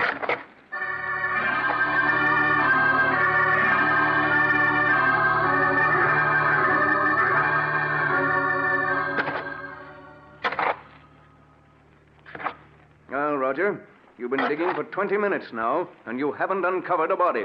Philip, I told you I wasn't sure this was the spot where I buried her. You're a great actor, Roger. But I'm afraid this time you've overplayed your role. What do you mean? Vivian isn't dead, and there's no use your pretending she is.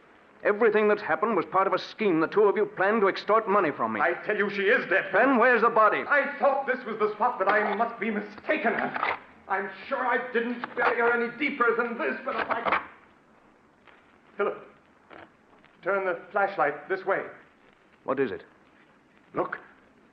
Do you see what I've uncovered? A hand? Yes. This is the spot where I buried her, Philip. Just a few more shovelfuls and I'll have her uncovered. No.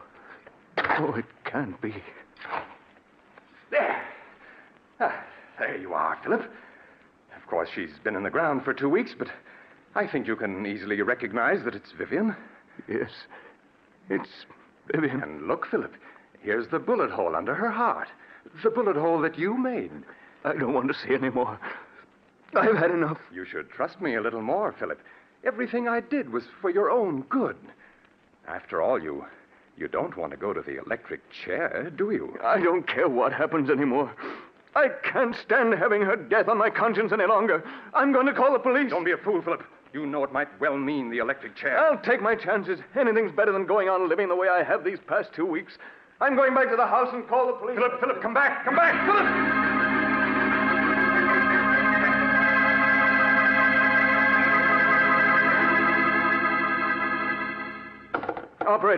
Operator! Philip, wait! Wait, don't do anything foolish. No, you cut me off. Take your hands off that phone, Roger. All I want you to do, Philip, is to listen to me for a few minutes. At the end of that time, you may do as you please. Now, that's fair enough, isn't it? Nothing you can say will make me change my mind about calling the police. Listen to me first. Then if you still want to call the police, you can. Now, please put the receiver down, Philip. Yeah, that's it. Well, what do you want to tell me? Well, do you mind if I mix myself a drink first? It's been a rather difficult evening. Very well. Oh, well, what about one for you, Philip? You look as though you could stand a drink. No, thank you. Oh, nonsense. It'll do you good. What is it you want to say to me, Roger? Huh? Oh, yes. Say to you. Oh, yes. Yes, of course. Here's your drink, Philip. Thank you. Well, now, what shall we drink to? We'll drink to your good luck, come what may.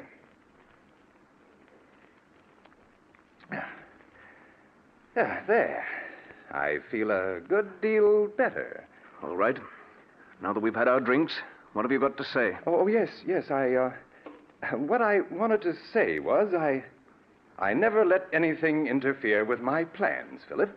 What do you mean by that? Simply that I can't allow you to go to the police, and therefore you shan't. It would spoil my plans. Oh, it would it? Well, I'd like to see you stop me. I have, Philip. In a very little while, in fact, in just a few seconds, you'll be dead. Dead? What are you saying? Yes, Philip. The drink I mixed for you was poisoned. Poison? Aren't you finding that it's becoming difficult to breathe? Oh, no. You couldn't have. My throat. It burns. Yes, I know, Philip, but it'll all be over in a matter of seconds. Now, I see it all. You might... Yes, Philip. Just a week ago tonight, she died according to plan. Call the police. Joe. I'm afraid, Philip, that you haven't the strength left to reach the telephone. I will.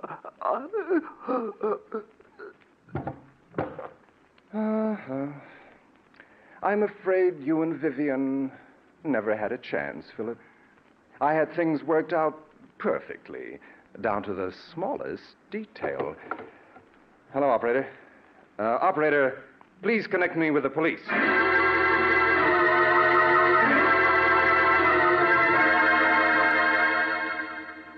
It was at this point that I was called into the case. Inspector Carlton called me an hour after Roger Martinson had phoned the police. When I arrived at the Drake mansion, I examined the body of Vivian Drake, then that of her husband, Philip. When I had finished my examination, I entered the library, where Inspector Carlton was questioning Roger Martinson. Hello, Doc. Oh, Doc, this is Roger Martinson. Mr. Martinson, this is Dr. Smith, the county coroner. How do you do? Hello. I'll be with you in a few minutes, Doc. Just stick around. Now, Mr. Martinson, you were telling me how you came to this house 2 weeks ago tonight to see your sister and found that she was gone.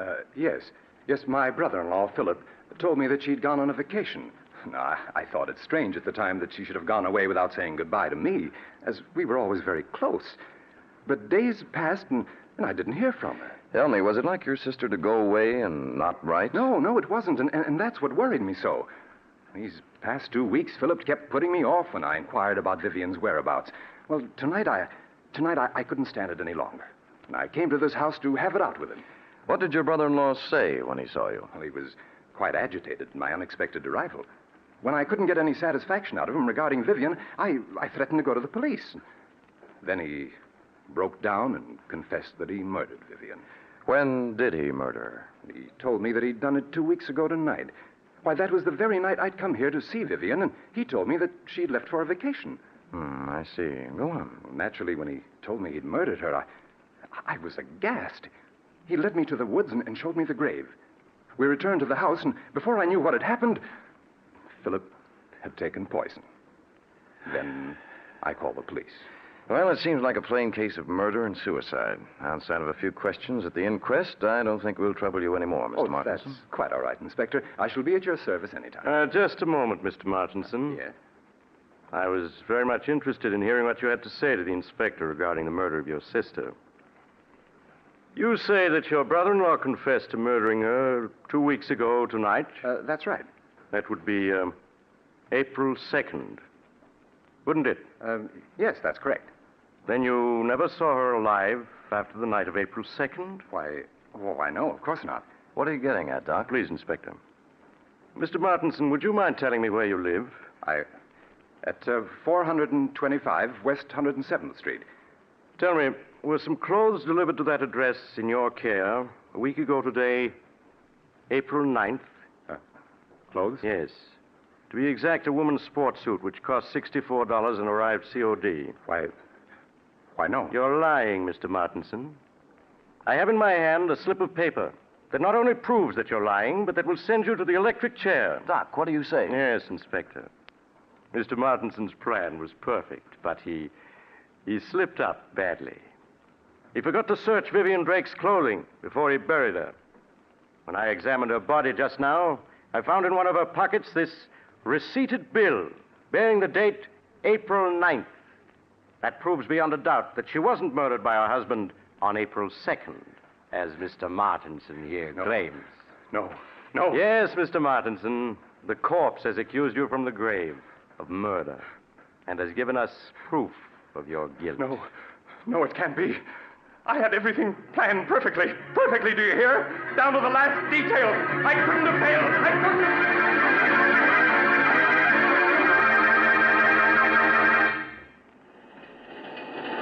This is the mysterious traveler again.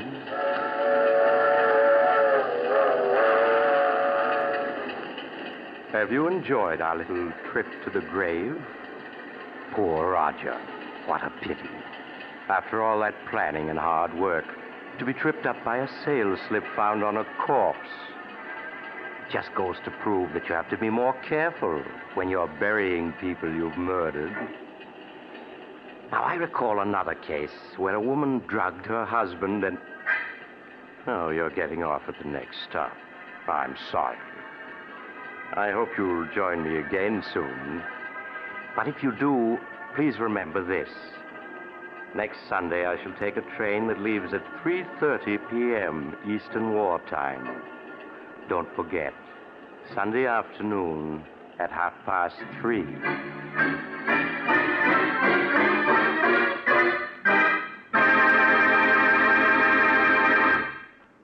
You've just heard Chapter 20 of The Mysterious Traveler, a series of dramas of the strange and unusual, brought to you each week by station WOR. In tonight's program, The Accusing Corpse, Don Randolph played Roger. Also featured were Maurice Tarplin and Philip Clark. The Mysterious Traveler, written by Bob Arthur and David Cogan, is directed by Jock McGregor. Original music was played by Doc Whipple.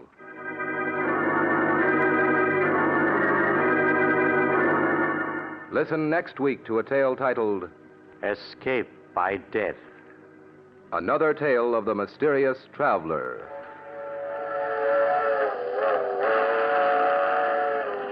The Mysterious Traveler is presented by WOR Mutual every Sunday over most of these stations. But beginning next week, The Mysterious Traveler will be presented at a new time, Sunday afternoons at 3:30. Please note the change in time. 3:30 every Sunday afternoon, beginning next Sunday. This is Mutual.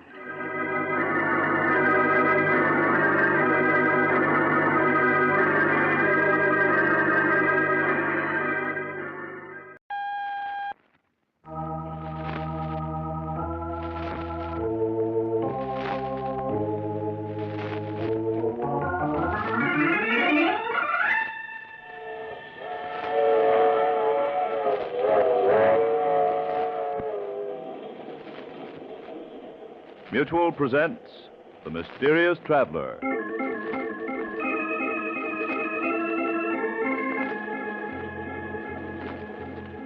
This is the Mysterious Traveler, inviting you to join me on another journey into the realm of the strange and the terrifying.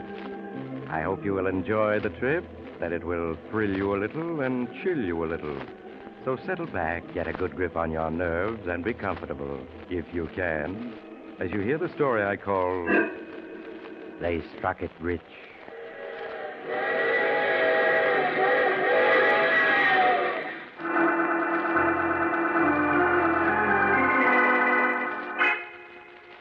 Our story tonight begins behind the high gray walls of a state penitentiary. It is early Monday morning, and Dr. Richard Worth has just taken up his duties as a newly appointed staff psychiatrist at the prison. As he sits in his office studying the medical records that have been turned over to him, there's a knock on his door. Come in.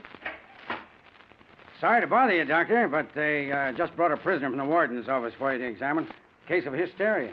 Hysteria? That's what they said. Very well, Cook. Show him in. Okay, in here, fellow. That's a hot one, really a hot one. Me, Frankie Williams, on top at last. I'm a big shot. Here's his medical record, Doc. Well, thanks, Cook. That'll be all. Yes, sir. All right, sit down, Williams. Williams, sit down. That's better. Here, drink this. Drink this. Now, let me see. Frank Williams, age 34. Uh-huh. How do you feel now, Williams? I'm okay now, Doc. I guess the news was too much for me. But everything's going to be all right now. You know what I mean. You take care of me, Doc, and I'll take care of you. I see. Williams, tell me about yourself. What do you want to know? Well, anything you feel like talking about. Tell me about your childhood. How you happened to be in prison. Well, when I was 14, I was sent to reform school for knifing a guy. When I was 18, I got a 4 to 6 year stretch for a stick-up. Mm-hmm. Well, why are you in prison now? You mean you don't know? I'm afraid not. Doc, 6 years ago, my picture was in every paper in the country. I was famous. Well, 6 years ago, I was in a Japanese prisoner of war camp, so I'm not familiar with your exploits. Well, why don't you tell me about it? Sure, Doc. It all began back in 41, about a month before Pearl Harbor. I had just gotten out of the big house on parole, and I managed to land a job as a sandhog on a tunnel that was building under the East River between Brooklyn and Manhattan. Well, one day I'm knocking off for work when I hear my name being called by... Hey, Frank. Frank Williams. What's the matter? Don't you recognize an old pal? Marty! Marty Davis, how are you, pal? Swell. Hey. When'd you get out, kid? 2 weeks ago. Parole, huh? Yeah. You working on this tunnel, too? Yeah, 6 months now. Huh? Frank, you're just the boy I'm looking for. What's up? Ever since I got out, I've been working on a little idea of mine. It'll take 2 guys, and the haul will be at least $100,000. Oh, nothing doing, Marty. What do you think I took this job for? I'm a 3-time loser. One more rap and they'll send me up for life. Look, kid, ain't I in the same boat? I'm a 3-time loser, too. And you ought to have more sense. From now on, I'm going straight. I'm not going to risk getting a life sentence. But, Frank, this idea of mine, it ain't any cheap stick-up. It's something big. And there's enough dough in it so that we can retire for the rest of our lives. Nothing doing. Ain't you even interested? No. They sure got you scared of that life sentence, ain't they? Yeah. So long, Marty. See you around.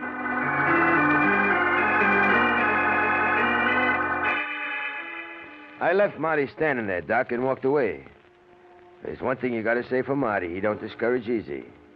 Day after day, he'd be waiting for me when I knocked off work.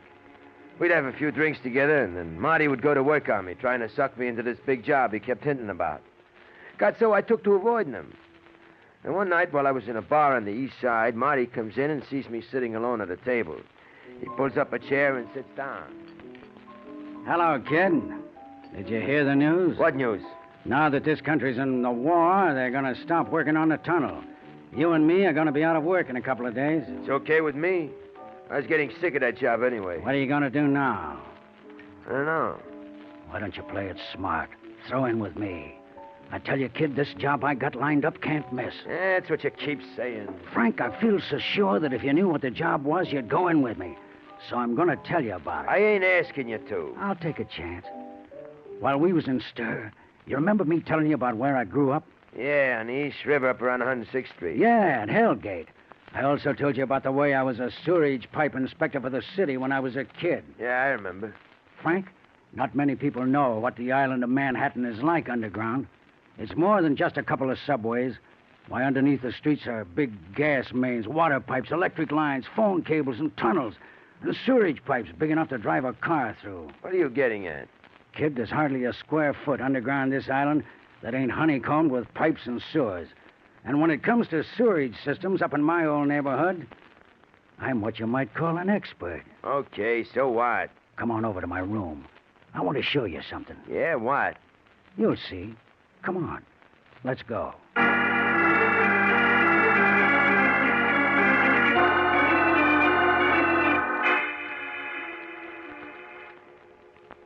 Give me a hand unrolling this map, will you? It's pretty big. Okay. There. You recognize it? Well, this is the East River, ain't it? And this is a section of Manhattan from 86th Street up to 125th Street. That's right.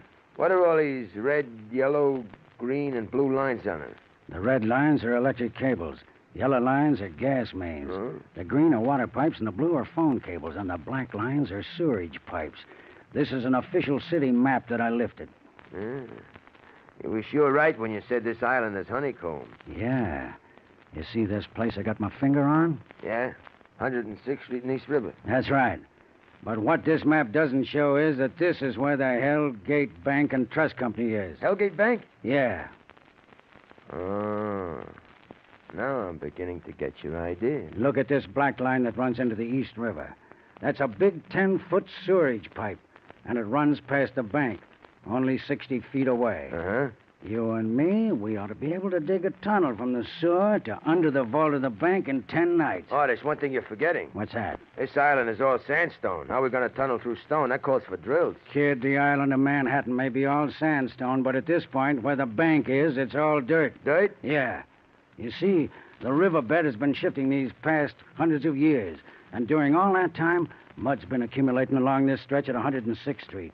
Today, all that mud is part of the island, with buildings on it.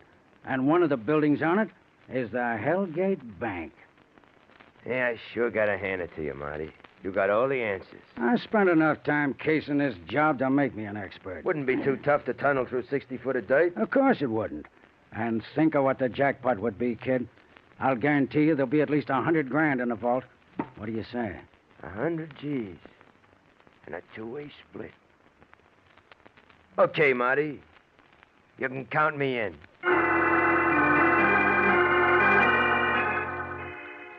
A few days later, Marty and me moved into a basement cold water flat a block away from the bank. Every night for a week, we kept bringing to the flat things we would need for the job. A two-man rubber raft, shovels, pickaxes, flashlights, tape measures, small boards for shoring up the tunnel. No college engineer ever cased the job better. A couple of weeks later, Marty and me figured we was ready.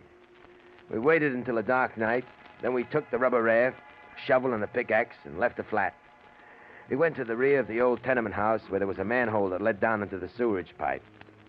We eased the manhole cover off, and Marty started down the ladder. I handed him the stuff, and then I followed, after pulling the cover back on the manhole. 15 foot down, Marty was standing on a small ledge. The water swirled past a little below the ledge. Frank, hold the raft while I fill it with air. Okay, Marty. Now, where'd I put that tube? Ah, here it is. It shouldn't take more than a minute to fill it up. Hey, is there any danger of gas down here, Marty? Not in winter. Boy, that water's sure running fast. Yeah. We'll have to be careful or we're liable to be swept out to the river. Okay, Frank, she's all filled up. Now drop the raft into the water and hold on to it. Right.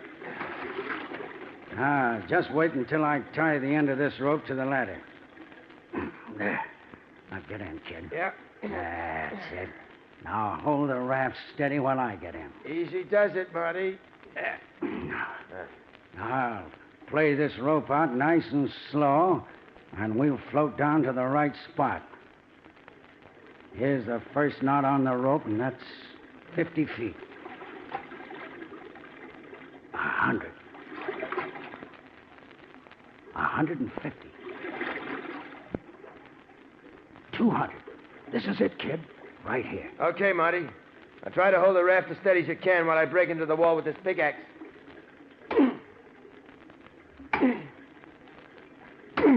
This is gonna be a tough job. Yeah. I feel as though my arms are being pulled off, trying to hold this raft steady in this current. I only hope that this rope I'm hanging on to don't give. We shoot out to the river. If it did. Are you coming? I'm getting there.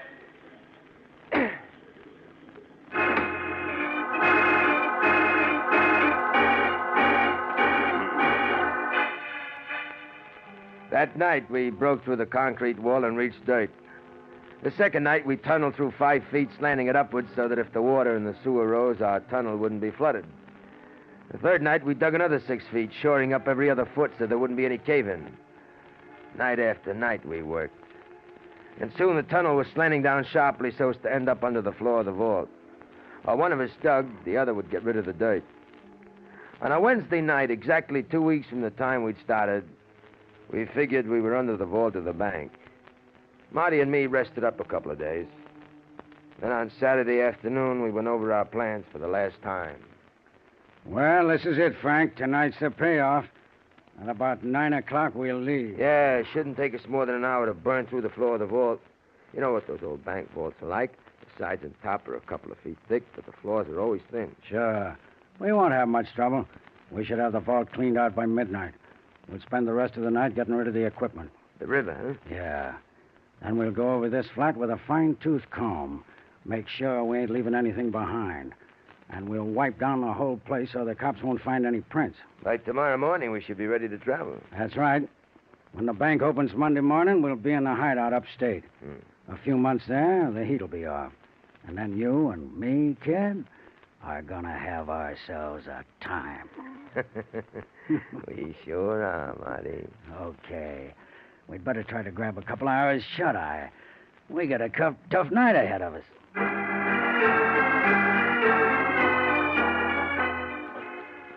I hit the sack and tried to get some shut-eye, but I was too keyed up to fall asleep. The hours dragged by, and soon it got dark. At 9 o'clock, we left the flat. A few minutes later, we were going down the ladder into the sewer. We filled the raft with air, loaded our equipment on it, then floated down the sewer to the tunnel we built. Each of us grabbed a suitcase and started snaking our way through the tunnel. First, there was a gradual climb of 15 feet. Then the tunnel sloped sharply for 50 feet, with us ending up under the vault. Marty got out the tools and scraped away the last foot of dirt, exposing the floor of the vault. Then I got to work with the acetylene torch. It was tough working in a 3x4 hole. A half hour passed, and I was still burning my way through. How's it coming, Frank? Won't be long now, Marty. The air is sure foul in here. Yeah, it's hard to breathe. I think that does it. Hand me the pickaxe, Marty. Here you are, kid. Just a couple of taps, and this piece of floor should give.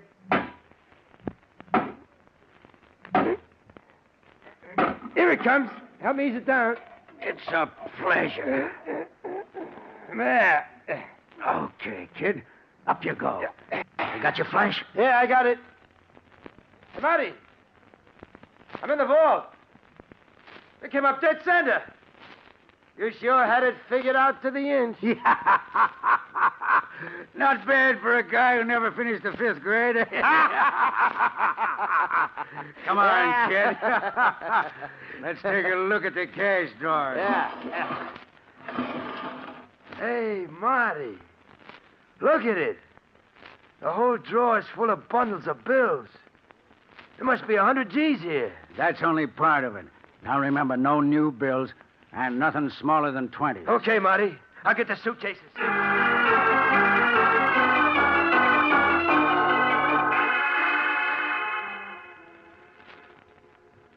Well, kid, that does it. 120 G's. We couldn't cram another bill into these suitcases if we tried. Gee, Marty, look at all the dough we're leaving behind. Yeah, I know how you feel. But this is as much as we can carry. Come on, Frank. Grab one of the suitcases and half the equipment. Okay, Marty. We're going to have a tough time hauling all this stuff back through the tunnel. You all set? Yeah. I'll lead the way. Make sure nothing's left behind. Don't worry, I've double-checked.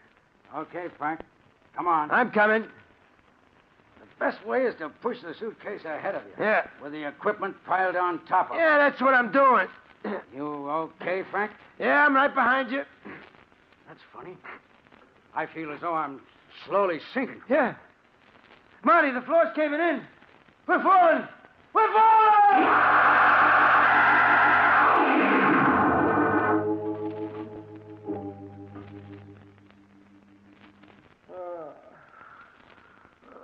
Marty. Marty, where are you? I'm over here. You okay? Yeah, I think so. What about you? I just had the wind knocked out of me. Sure is dark. What happened? The floor of our tunnel caved in. Yeah. I wonder where we are. You got your flashlight? No, I dropped it when I fell. Yeah, so did I. Feel around, Frank. Should be near you. Okay, Marty. This would happen to us just when we hit the jackpot. Yeah. What lousy luck. You find it yet? No, the ground here is just mud. Soft mud and puddles of water. Frank, I found my flash. Does it work? Wait a minute. Yeah. Now let's have a look at this place. It's a small cave. Yeah, you're right. Wait till I shine the beam on the ceiling. Marty, look. There's the hole in the ceiling where we fell through. Yeah, that was a 30-foot fall. If we hadn't landed on mud, we'd really been banged up. Without a ladder, we'll never be able to reach that opening in the ceiling. Yeah, I know. Now, let's see what the rest of this place looks like. Ain't very big, is it? There's nothing but mud walls. Marty, we're trapped. Take it easy, kid. It ain't that bad. We still got our tools, the torch, and most important of all, the dough. A lot of good that'll do us if we don't get out of here. We'll get out. Give me that pickaxe. What are you going to do? I want to see what this wall is like. This is the river end, all right. Nothing but mud. Now, this is what we're going to do, Frank. We'll dig in about 5 feet or so, and then we'll start tunneling our way up. 60 feet? That'll take us a week. Well, I'm hoping we'll run into a shaft or something. It's our only chance, kid. Yeah, I guess you're right. Now, hold the flash for me. That's it. Now, shine it against the wall while I start digging.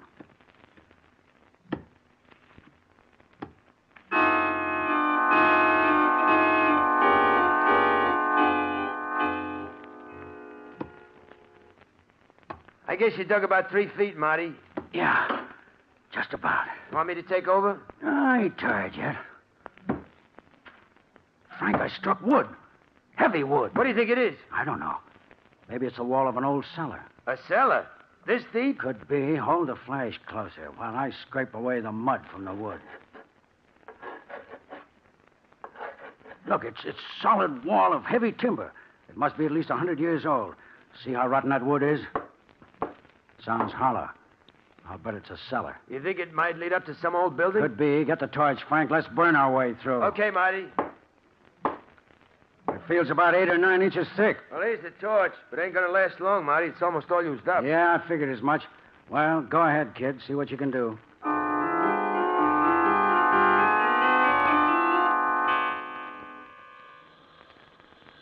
Yeah, just about got it, Marty. Good. Oh, there goes the torch. It's out. Now we'll have to break in the rest of the way. Yeah, hold the flash, kid, while I use the pickaxe. That's it.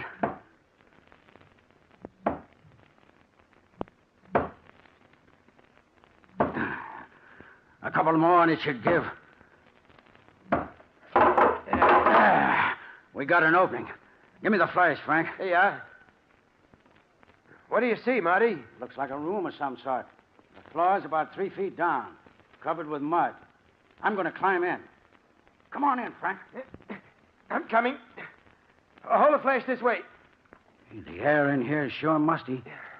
I'll shoot the beam around so we can see what this place looks like. What's the matter with you? Marty, didn't you see it? Over there in the corner. Something white. It looked like a skeleton. A skeleton? Yeah, you're right. Let's take a look at it. Marty, I want to get out of here. I don't like this. Get hold of yourself, will you? Well, look at this. A sword. A sword? Yeah, and an old one, too. And the skeleton, it has the remains of a uniform on it. Frank, this ain't no cellar. We're on a ship. A ship? Yeah. This is a cabin we're in. But what would a ship be doing here? Back in the old times, the East River at this point was dangerous to sailing ships. That's how it became known as Hellgate. So many ships used to sink at this part of the river. And this is one of the ships that sank in Hellgate? Yeah. It probably sank over 100 years ago. And the tide swept it along the bottom of the river to this bank. As the years passed, the wreck became covered with mud. The riverbed changed, leaving it behind. You mean this wreck is buried under the East River shore? Yeah, that's what I figure. There ought to be a door somewhere in this cabin, leading to a passageway. You see it? No.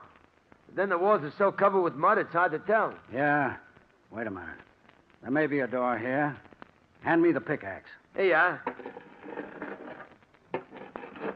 It's a door, all right. And here's the handle. Is it a passageway, Marty? No. No, it's a small room. Look, there's a half a dozen chests in here. Chests? Yeah. They have locks on them, too. Wait till I break the lock on this one. That does it.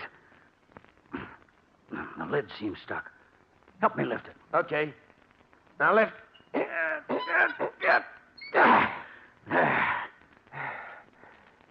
Hey, look. It's full of copper coins. Frank, these ain't copper coins. Huh? Look, scratch one. These coins are gold. Gold? Frank, this is a treasure ship. A treasure ship, do you hear? Well, there's 10 times as much dough here as there was in the bank. We're rich, kid. We're rich. How much do you think there is in here? I don't know. But there must be millions.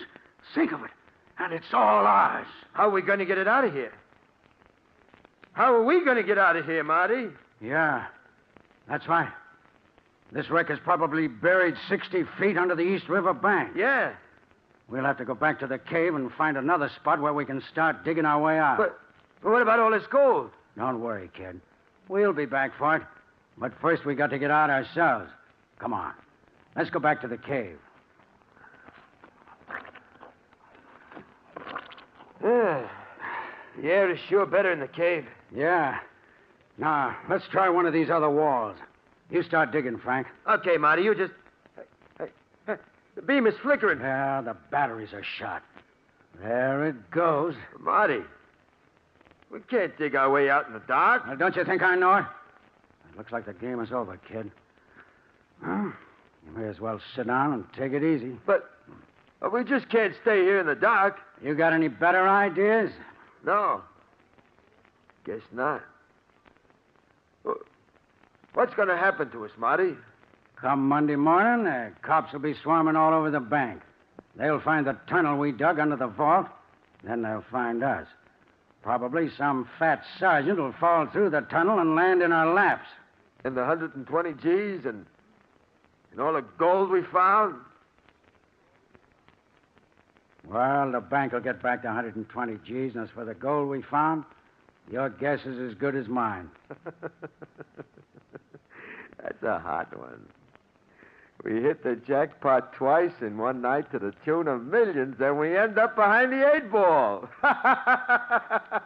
This is really a hot one. All that has to happen now is for that fat sergeant to fall through the tunnel and land in our laps.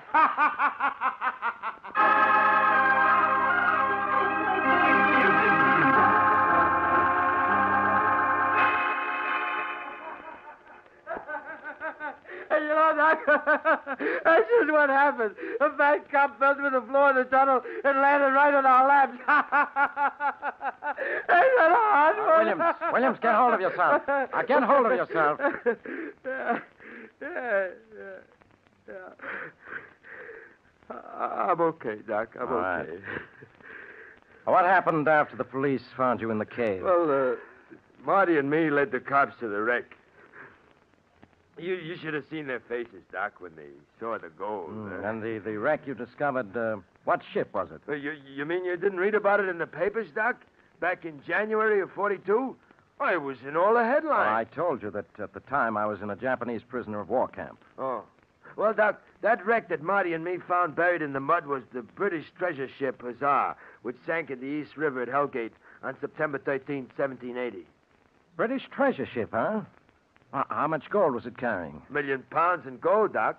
That's over $4 million. $4 million? Yeah. The gold was sent over here to pay off the British soldiers who was fighting the Americans during the Revolution. I see. Marty and me heard all about it while we was waiting to go on trial for robbing the Hellgate Bank. Ah. I see by your record here you were found guilty and received a life sentence. Yeah, me and Marty both. The Hellgate Bank robbery made us 4-time losers. It's been 6 years, Doc, since we found the wreck. 6 years. Tell me, who got the $4 million in gold that you found? Ain't you heard, Doc? Heard what? Well, I just come from the warden's office. The warden, he tells me that after 5 years of legal scrapping by my mouthpiece, Marty and me are going to get $2 million of that gold. Think of it, Doc.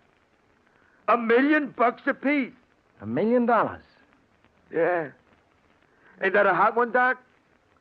The court gives me $1 million. You know what that means? I'm a millionaire. The richest guy in this prison.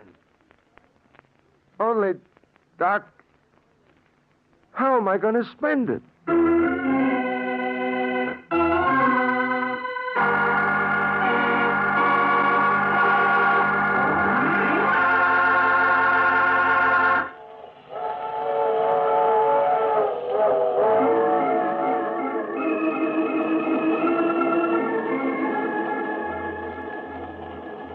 This is the mysterious traveler again.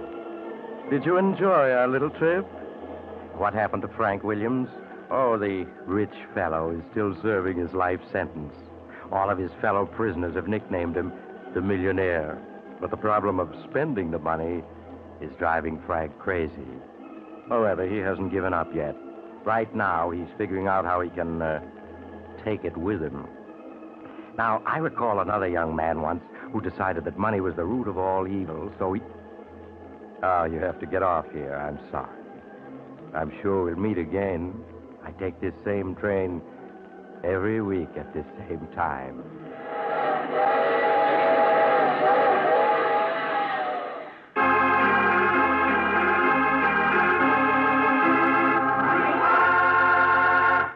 You have just heard The Mysterious Traveler, a series of dramas of the strange and terrifying. All characters in tonight's story were fictitious, and any resemblance to the names of actual persons was purely coincidental. In tonight's cast were Maurice Tarplin, Joe DeSantis, and Frank Thomas. Original music by Paul Taubman. The Mysterious Traveler is written, produced, and directed by Bob Arthur and David Kogan. Listen next week to a tale titled 7 Years to Wait. Another strange and suspenseful tale of the mysterious traveler. This program has come to you from our New York studios. Another program of tense and dramatic action will follow in just a minute. Stay tuned to the station for Official Detective. Carl Caruso speaking. This is the Mutual Broadcasting System.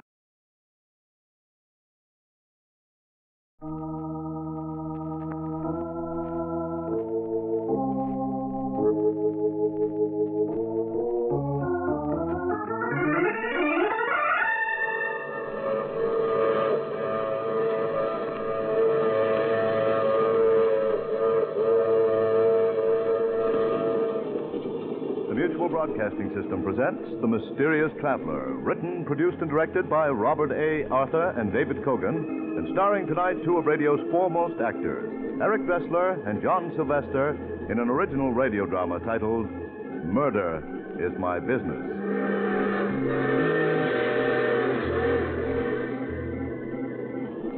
This is The Mysterious Traveler, inviting you to join me on another journey into the realm of the strange and the terrifying. I hope you will enjoy the trip, that it will thrill you a little and chill you a little. So settle back, get a good grip on your nerves, and be comfortable, if you can. Our story tonight begins in a huge white mansion overlooking the Hudson River, some 50 miles above New York City. In a large, comfortable room, David Phillips, a slender, nervous man in his early 30s, is seated at a desk, typing.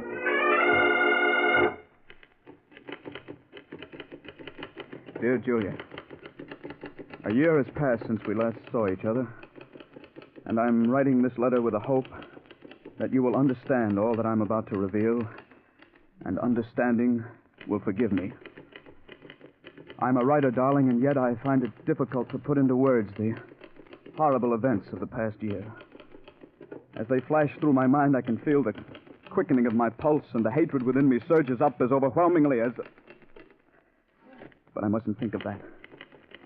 It's much more important that you understand what has happened. It all began the day I was in my study, writing a script for the Dangerous Adventure radio show.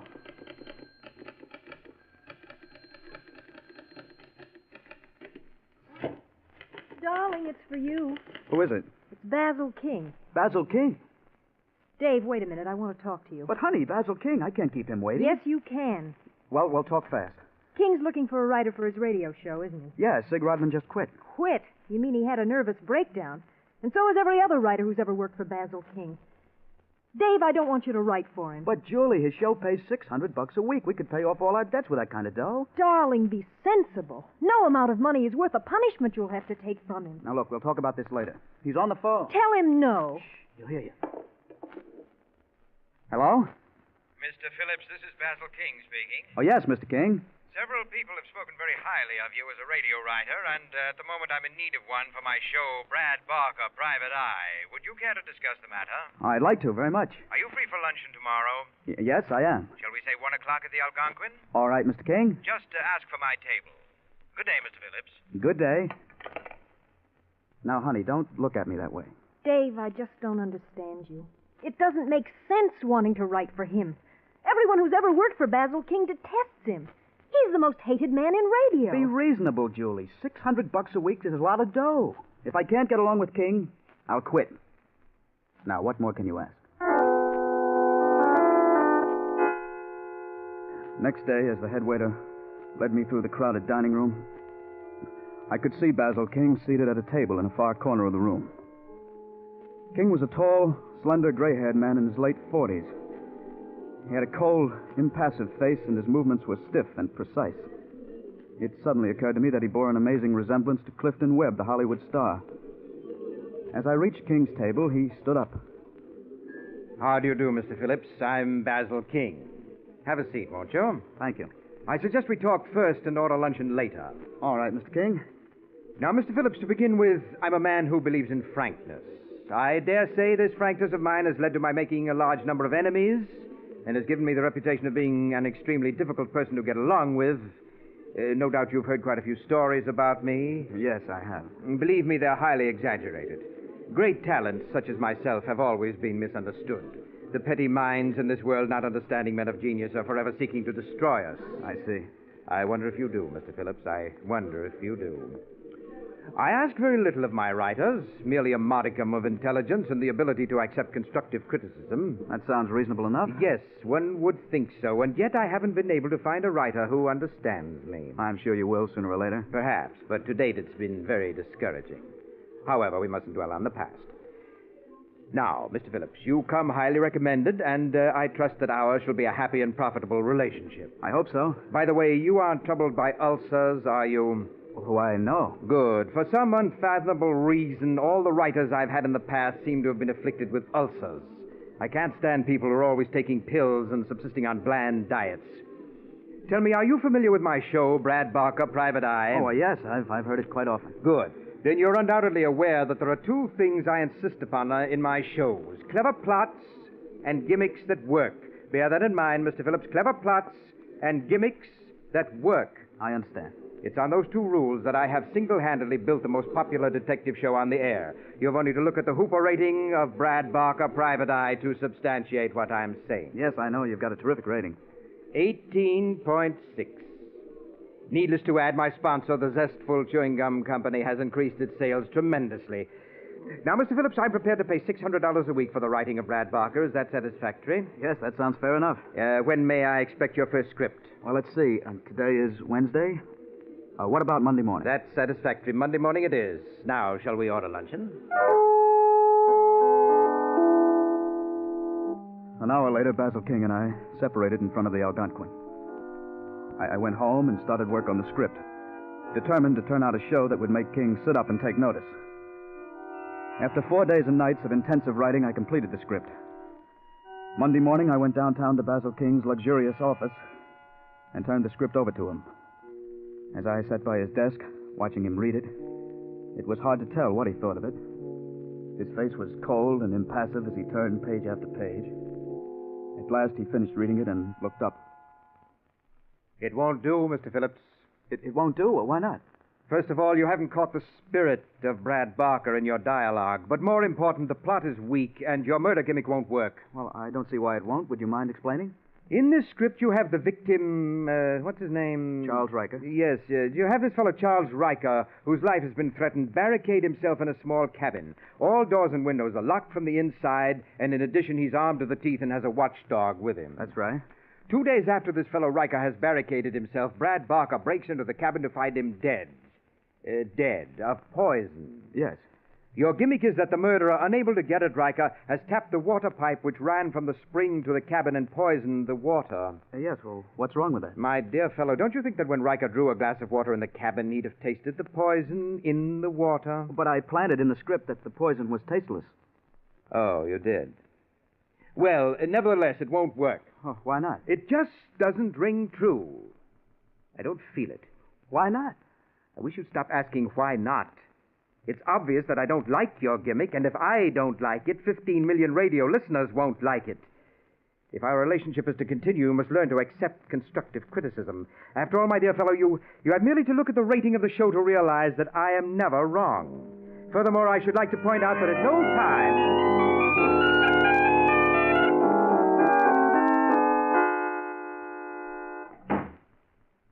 Is that you, Dave? Yes, Julie? How did King like your script? He didn't like it. That's putting it mildly. Oh, but that was a good script. One of the best you've ever done. That's what I thought. But Mr. King didn't. No wonder all his writers have nervous breakdowns. That man doesn't know what he wants. Well, I'll give it one more try. You mean you're still going to try to write for him? Now, honey, there's no use in giving up so soon. Maybe once I get to know King's likes and dislikes, it won't be so tough to write for him. Dave, I've never interfered before, but this is too much. I want you to call that egomaniac King up and tell him you're through. Julie, I can't. I told King that I'd turn in another script by Thursday. Oh, Dave. I promise you that if he doesn't like the second script, I'll give up. Now, that's fair enough, isn't it? For the next 3 days and nights, I sweated over a new script. As I worked out the plot and gimmick, I tried to anticipate Basil King's every possible objection. Early Thursday morning, I went downtown to King's office and turned the script over to him. As he sat reading it, I began thinking of what I would say to him if he turned the show down. I would tell him quite firmly that it was obvious I wasn't the man to write the Brad Barker show. At last, King finished reading the script and looked up. The plot, Mr. Phillips, isn't exactly new, and the dialogue needs rewriting here and there, but on the whole, it will do. You mean you like it? I wouldn't go so far as to say that I like it. Rather, let us say that it's acceptable. I trust, Mr. Phillips, that with time your scripts will improve. Good day. I left Basil King's office that morning convinced that I would succeed where other writers had failed. I felt it would be just a question of time until I learned the workings of King's mind. But then I discovered, as so many of my predecessors had, that Basil King's likes and dislikes were not constant from day to day. What he told you on Thursday didn't hold true on Friday. Weeks went by, and for every show that King accepted, he'd reject two.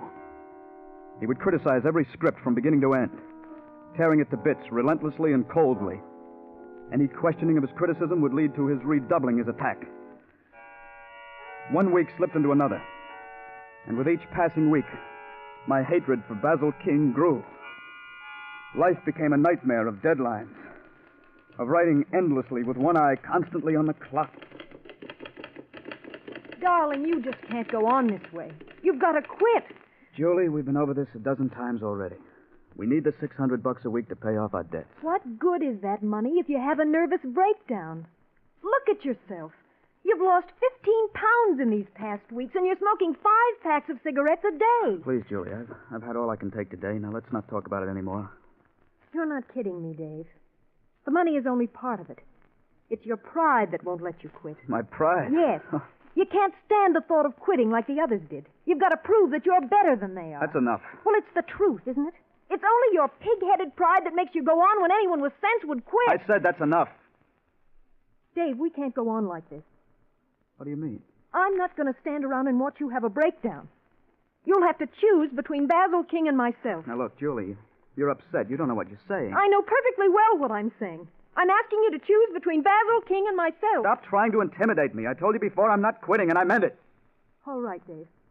If that's the way you want it, I'm leaving. Well, go ahead. No one's stopping you. Basil King may be able to make you quit, but not me. You call it pride, okay.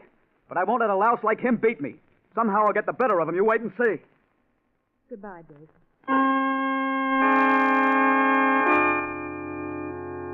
I was so emotionally worn out the night you left me, Julie. I could scarce comprehend my loss at the time.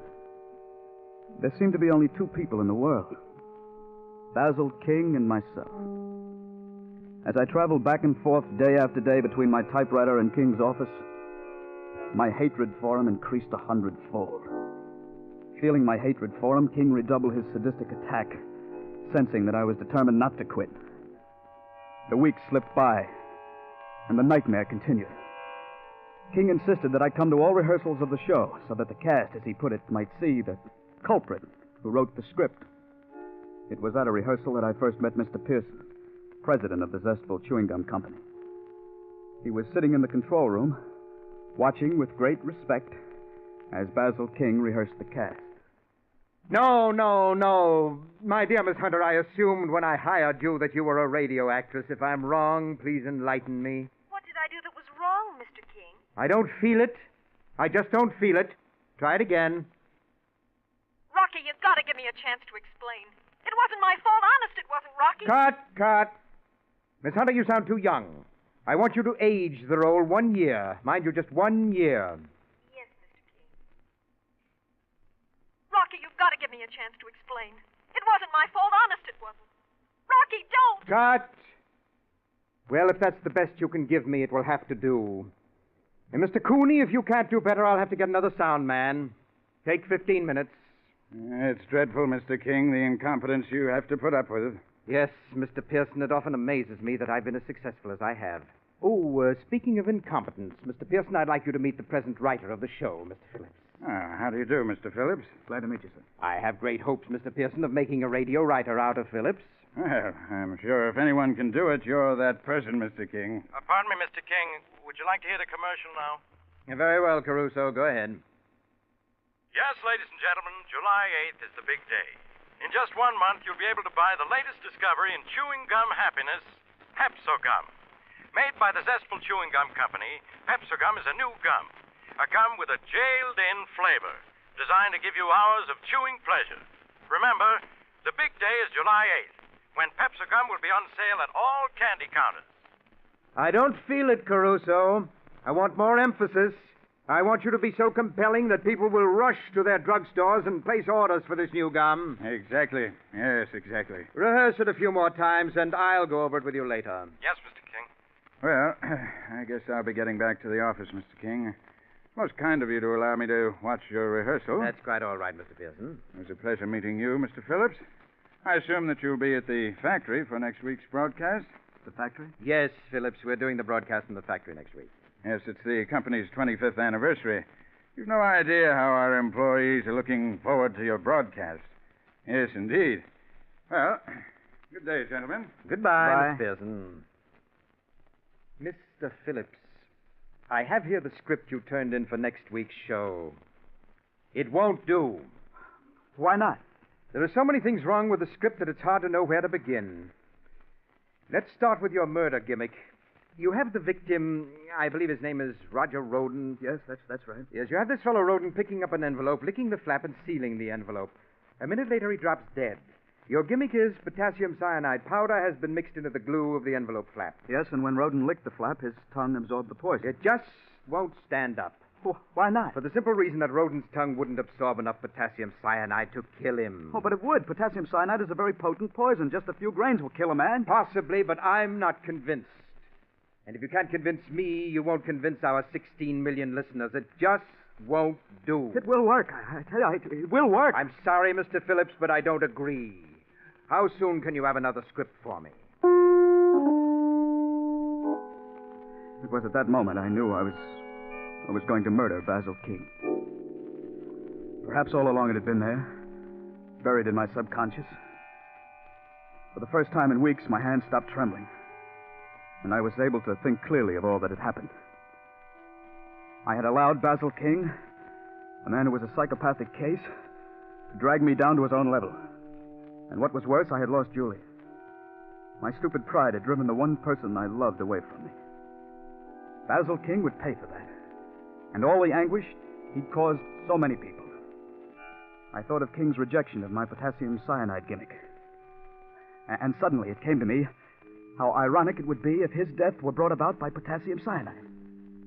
Yes, the great man, dying by a gimmick which he declared wouldn't work. Of course, I couldn't use the envelope flap, but there were other ways, and I would think of one. Well, that night, a plan began to form in my mind.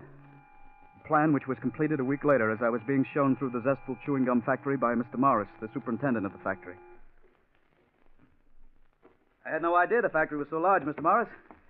We seem to have walked miles. I'm afraid you radio riders just aren't used to walking. Probably ride in taxi cabs all the time. I guess you're right. Oh, what's this place? This is the shipping room. Oh. That about completes the tour. I reckon you've seen just about everything. Say, all these boxes have Pepsi gum marked on the side of them. That's right. You getting ready to distribute it all over the country? Yeah, we're going to start shipping next week. You know, I've heard so many announcements on the show about Pepsi gum that I'm curious. What's it taste like? Well, it's hard to say. It has sort of a sharp flavor. Sounds good. Do you have any around? I'd like to taste it. Well, I'd like to give you some, Mr. Phillips, but the old man, Mr. Pearson, is giving out strict orders not to give any of it out. Reckon he's trying to keep it from the public till the last minute. Oh. But employees have tasted it, haven't they? Oh, sure. Well, Mr. Morris, you're looking at an employee right now. I do write radio shows for the company. Yeah, I guess you are an employee after all. I reckon I can give you a pack of Pepsi gum. There you are. Thanks. An attractive-looking pack of gum. Yeah, you got to catch the customer's eye if you want to sell gum. Oh, what do you say if we go back to the auditorium? Fine. I've seen the whole factory, and I've got a pack of the new Pepsi gum. What more could I ask for? A few minutes later, I left Mr. Morris in the auditorium, where the great Basil King was rehearsing the cast for the show. I walked across the street to the inn where we were staying and went up to my room. There, I took the pack of Pepsi gum from my pocket and withdrew one of the 5 sticks of gum. I very carefully removed the wrapper, and then taking a dampened handkerchief, I wiped the candy powder off the stick of gum. It took but another minute to evenly sprinkle potassium cyanide powder over the wet stick of gum.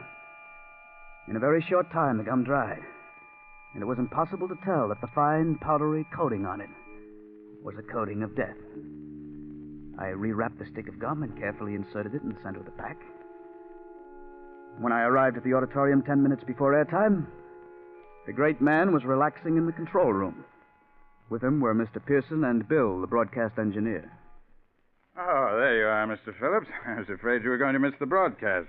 Mr. Phillips may not be a good writer, but he is a punctual one, Mr. Pearson. Mr. King, you're a great one for banter. You have a ready wit. Thank you, Mr. Pearson. Look at that auditorium. Completely packed.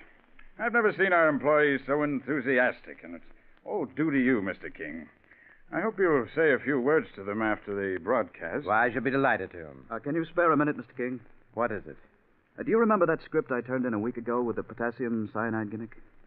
You mean where the victim licked the envelope flap and was poisoned? Yes, I remember that deplorable script. What about it? Well, I was wondering, what if we were to switch the potassium cyanide to something else?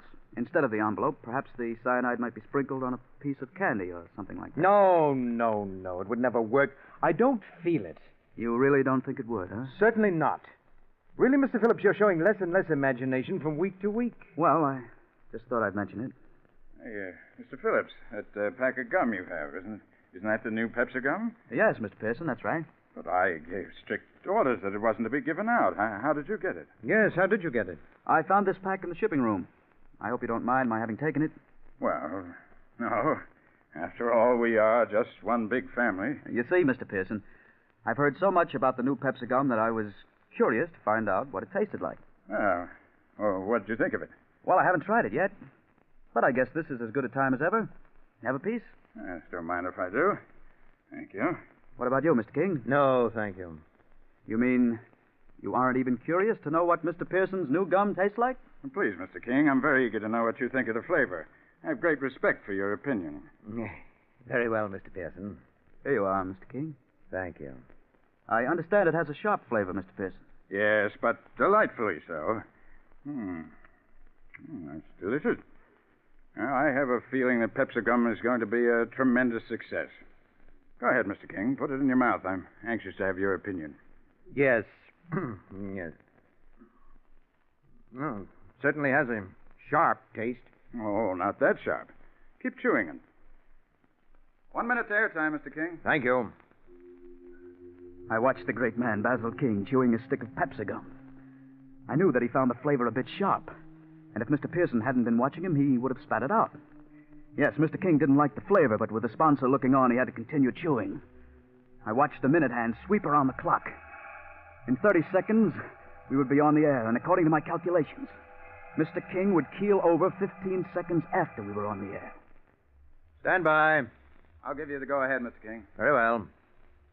Coming up. Go ahead.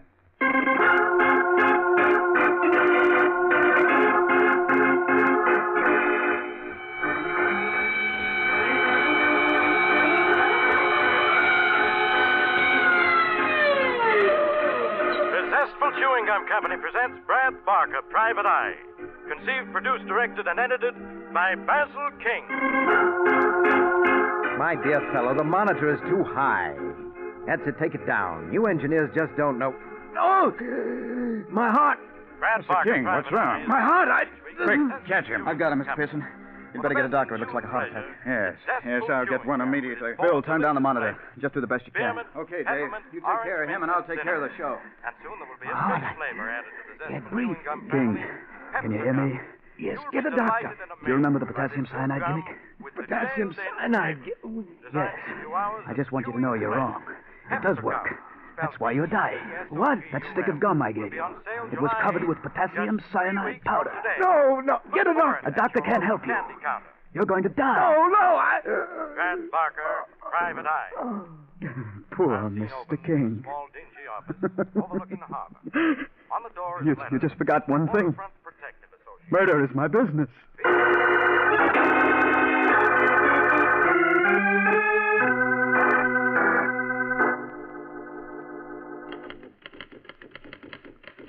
Julie, darling, that was a year ago, and I've never ceased to regret your leaving me.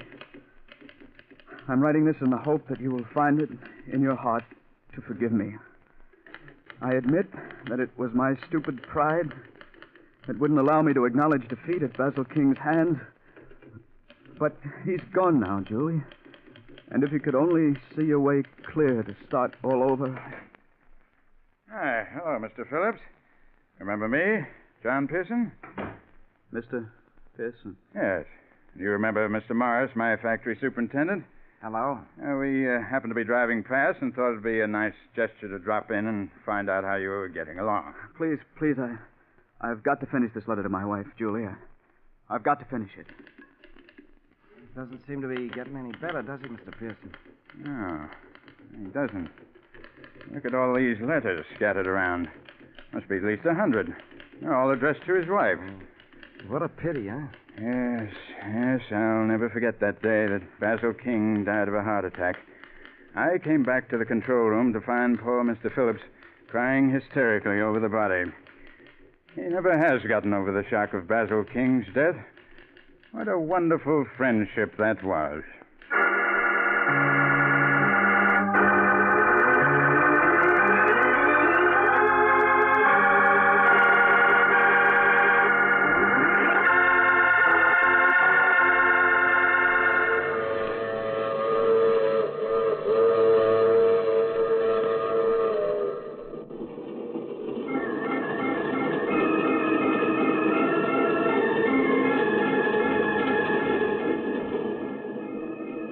This is the mysterious traveler. Did you enjoy our little trip? It's too bad about Dave Phillips, isn't it? His mind snapped in his hour of triumph. 16 weeks of life with Basil King proved to be just too much for him, mentally.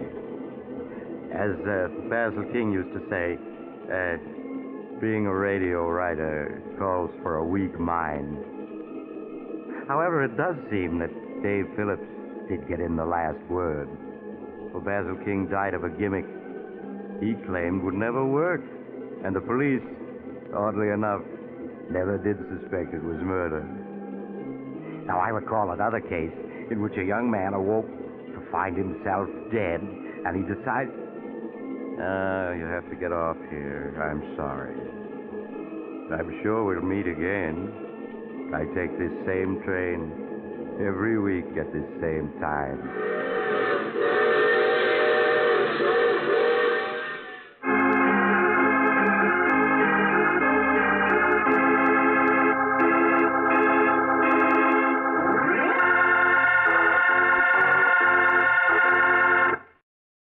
You have just heard The Mysterious Traveler, a series of dramas of the strange and terrifying. All characters in tonight's story were fictitious, and any resemblance to the names of actual persons was purely coincidental. In tonight's cast were Maurice Tarplin, Eric Dressler, John Sylvester, Shirley Blank, and Richard Coogan. Original music was played by Paul Taubman. Sound was by George Cooney, broadcast engineer Walter Payne. Mysterious Traveler is written, produced, and directed by Robert A. Arthur and David Cogan.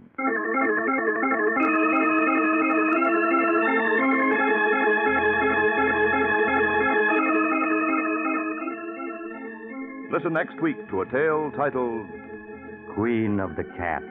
Another strange and suspenseful tale of the mysterious traveler.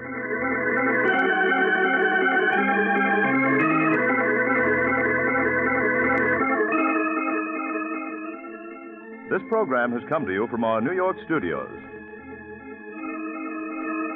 Another program of tense and dramatic action will follow in just a minute. Stay tuned to the station for Official Detective. Carl Caruso speaking. This is the Mutual Broadcasting System.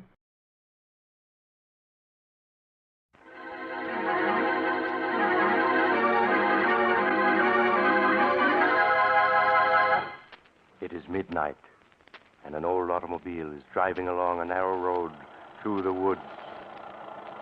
At a point where a second road, even narrower, crosses the first, the car stops. Here you are, young fella. This is the professor's place. Is it?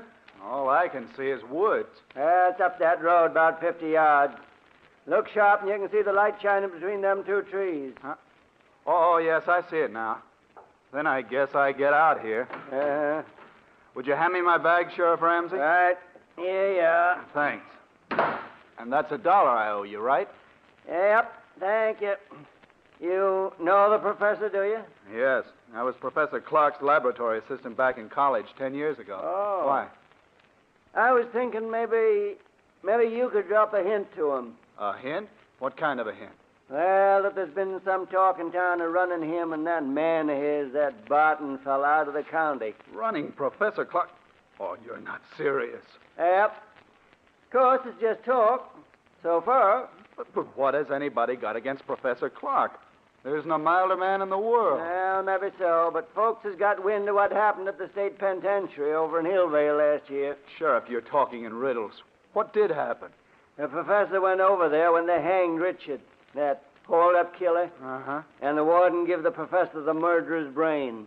That's what happened. Well, what of it? Professor Clark is a great authority on nerve and brain tissues. Maybe he wanted it for research purposes. I'm not saying he didn't. I'm just telling you how folks are talking. They think he's keeping that brain in a big glass jar and making it grow. Oh, that's perfectly ridiculous. Well, they don't think so. They got the notion that brain is big as a bull calf by now, and they're afraid someday it'll escape. Sheriff, for a minute I was taking you seriously.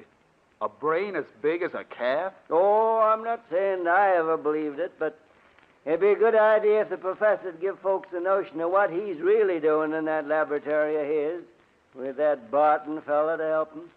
Then maybe the talk would die down. I understand. All right, Sheriff, I'll mention it to him. Well, then I'll be getting on. Good night, young fella. Good night, Sheriff. Right up that road, about 50 yards. You can't miss it.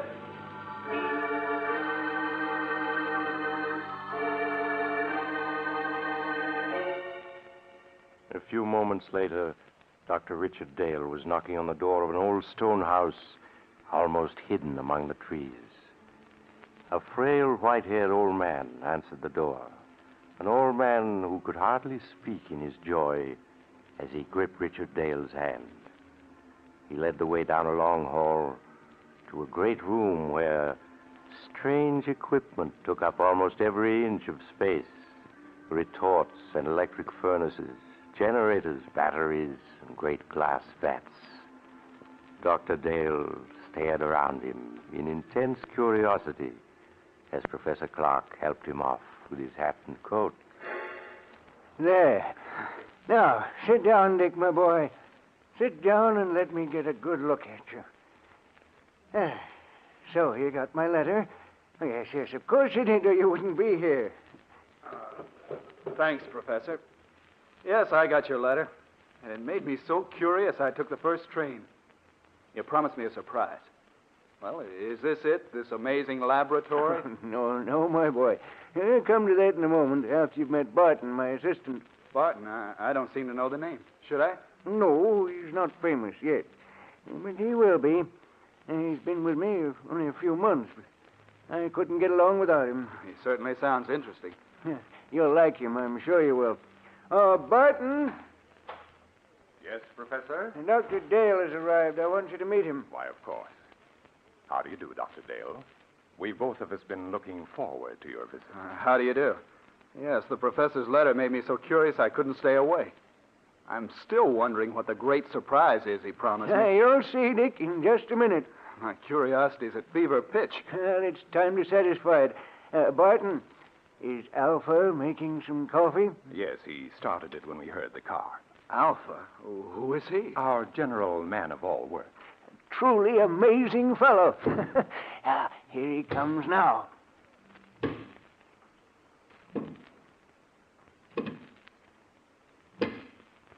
Shall Alpha serve coffee? Good heavens. I said you'd be surprised, Dick. He's not human. He's a machine. A robot. Yes, my boy. An artificial man made from metal and synthetic brain tissue. A machine man. But walking and talking. He's not very pretty, but then the professor was mostly interested in making sure he'd work. He must weigh a ton. No, only about 300 pounds. You see, Alpha's mostly aluminum and other light alloys. Inside his aluminum plates are some new batteries I devised, together with miles of fine silver wire and a dozen electric motors. And to give you only the highlights. It's a good thing you did keep this for a surprise. If you'd mentioned it in your letter, I don't think I would have believed you. Shall Alpha serve coffee now? Yes, Alpha. Put it on this table here, and pour a cup for Dr. Dale. Alpha, do so.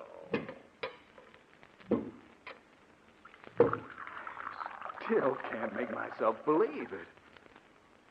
Alpha poured coffee. Go on, Dick. Take it. Huh?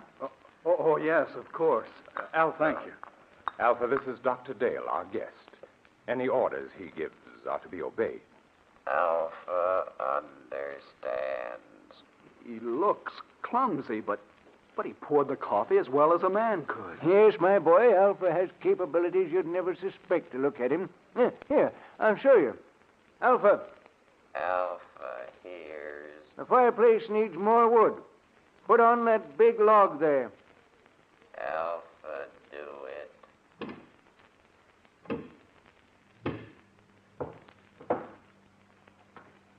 Alpha has log. Now, break it in half. Alpha, break it. 6-inch log, and he's breaking it with his hands. Alpha, put log on fire. Good. We won't need you anymore tonight, Alpha. You can go back to your room now. Alpha is going.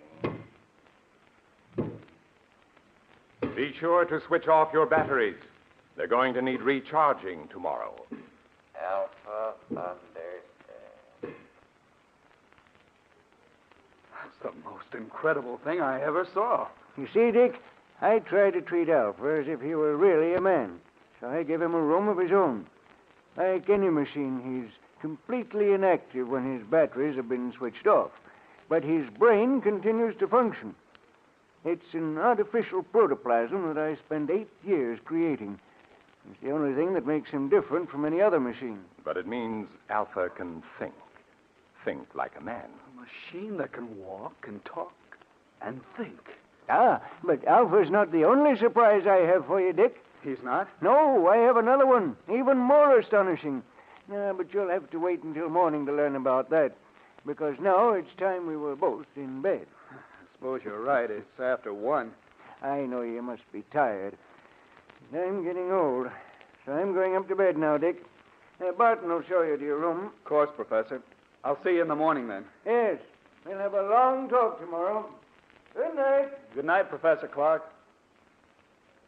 Oh, Dr. Dale. Yes, Barton? Could we talk for a minute before I show you to your room? Oh, yes, of course. It occurs to me the professor forgot to tell you why he asked you here. Oh, yes, that's true. And I've been so interested I forgot to ask. It was his hope that you'd stay indefinitely and help us carry forward the work we've been doing here. Stay indefinitely? Well, I have my own work. Don't say no yet. Now, just think, Dr. Dale. Alpha is stronger and more rugged than a man. He needs no rest, no food, yet he can do the work of 3 men. He can plow, reap, run machinery. Think how much drudgery a million like him could lift from mankind's shoulders. Yes, that's true. And already Alpha is technically obsolete. Professor Clark has the blueprints for a new machine man, as superior to Alpha as an airplane is to a bicycle. We want you to help us build them. Well, I'm certainly tempted. Perhaps I could arrange. Ah, excellent. And now there's only one more thing I want to tell you. Yes? What is it? It's about Alpha. You must help me persuade the professor to dismantle him. Dismantle him? Why? He has become dangerous. I don't understand. Because he was the first successful machine man that the professor built. He is imperfect in many ways. He's not completely reliable. I'm afraid that someday he may escape from the house and so do some damage that would seriously upset our plans. Yes, that could easily happen. The local inhabitants are unfriendly enough as it is. I know. Sheriff Ramsey was warning me about that tonight. All right, I'll speak to Professor Clark about it tomorrow. Ah, good. Then I'll show you to your room now, if you wish. Yes. I am sleepy. If you'll just come this way.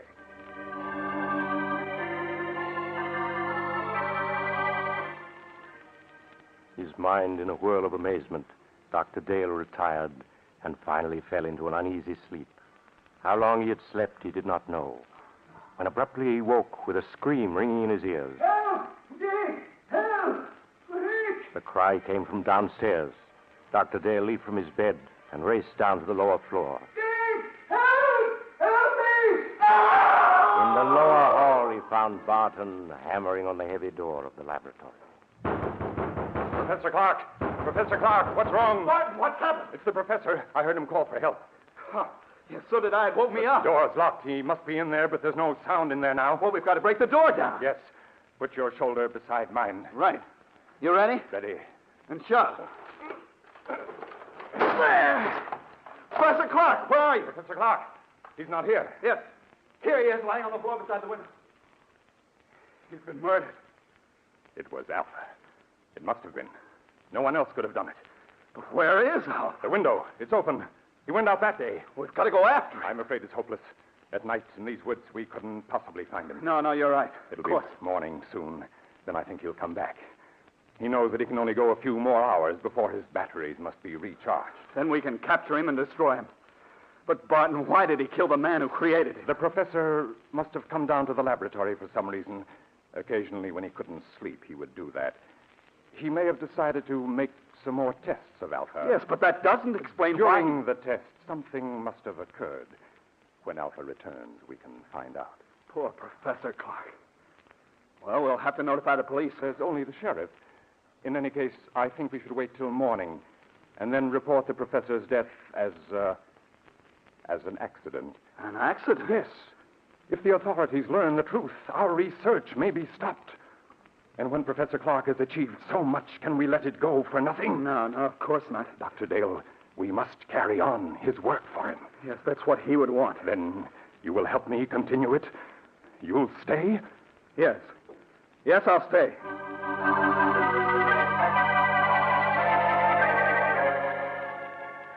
Greatly upset by the tragedy, Dr. Dale returned to bed and at last fell into an uneasy sleep, haunted by dreams of Alpha, the metal monster Professor Clark had created. When he awoke, the sun was shining, and he could hear Barton moving about downstairs. He dressed and went down to find Barton getting breakfast ready. Oh, good morning, Dr. Dale. Good morning, Barton. Any sign of Alpha? Not yet. Well, we ought to start a search for him. But first, I think you ought to eat breakfast. Everything's ready. Oh, all right. Some coffee anyway. Here. Sit here. Thank you. I didn't know you were a cook as well as a lab assistant, Barton. I've learned to do a lot of things since I came here. Aren't you going to eat, too? I'm not hungry. I seldom am. But I thought that while you ate, I might outline some of the problems facing us. That's a good idea. You see, though Alpha's brain is of synthetic protoplasm, it is not completely artificial. I was wondering about that. Sheriff Ramsey mentioned that the professor secured a human brain From an executed killer, yes. The professor found that to give life to his artificial brain tissue, it was necessary to add a small amount of tissue from a real brain. I see. The real tissue gave life to the rest. Of course. Yes, but in this instance, it may have tainted Alpha's brain with the murderous impulse of a killer. Yes, that sounds plausible. So our first problem will be to obtain untainted brain tissues to blend with the artificial tissues we will make according to the professor's formula. That should give us no trouble. Well, I can get what we need through the research laboratories where I'm connected. Then that solves our worst problem. The rest will be matters of detail. Fortunately, there's enough equipment here to build a dozen or so robots. Like Alpha, you mean? No. The far more advanced type Professor Clark was perfecting. And now, if you've finished, I have something to show you. Yes, I'm through. I don't feel much like eating after last night. Then come with me to the laboratory, and I'll show you the second surprise that Professor Clark had in store for you.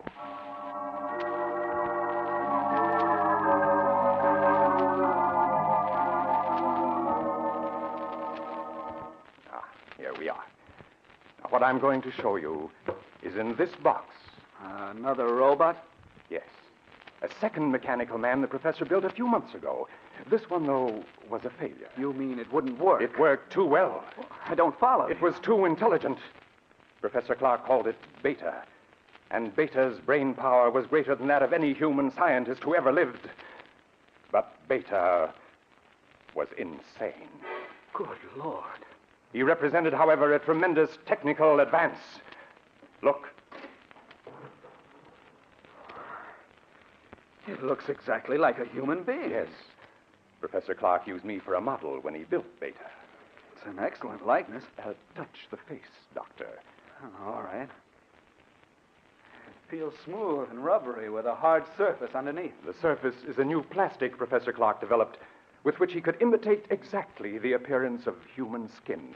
Underneath is an aluminum body on which the plastic was baked.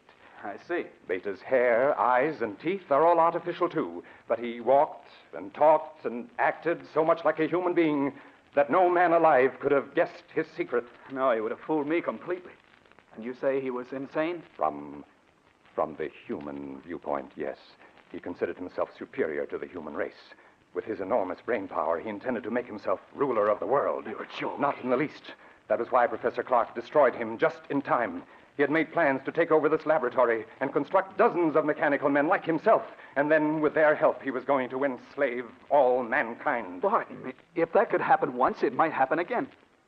I don't believe we should continue Professor Clark's work after all. Oh, there's no danger now, Doctor. You see, Beta also had a brain which contained tissues taken from that of the condemned murderer, but we will select the brain tissues from the highest types that are available. Yes, but even so, then, Doctor, we will produce mechanical men, tireless, indestructible, who will be mankind's willing servants, who will solve for man problems he can't solve for himself. I wonder. In any case, we must proceed with the utmost caution. Of course. Doctor, listen. Someone's coming to the house. It's Alpha. He's come back. Alpha, we may need a weapon, Barton. No, I can control him. Alpha. Alpha, come here. Alpha comes. Alpha, you killed Professor Clark. Why did you do it? Professor said he would destroy Alpha. And you killed him because of that? Alpha does not want to be destroyed. But you're just a machine. What difference does it make to you?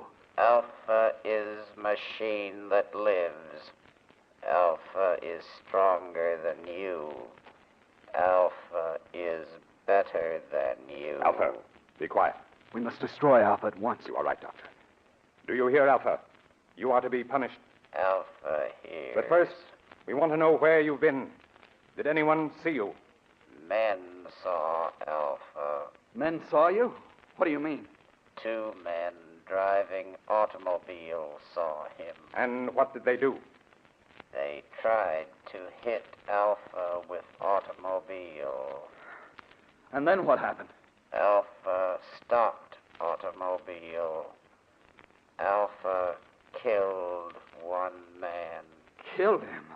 Other man ran off in woods.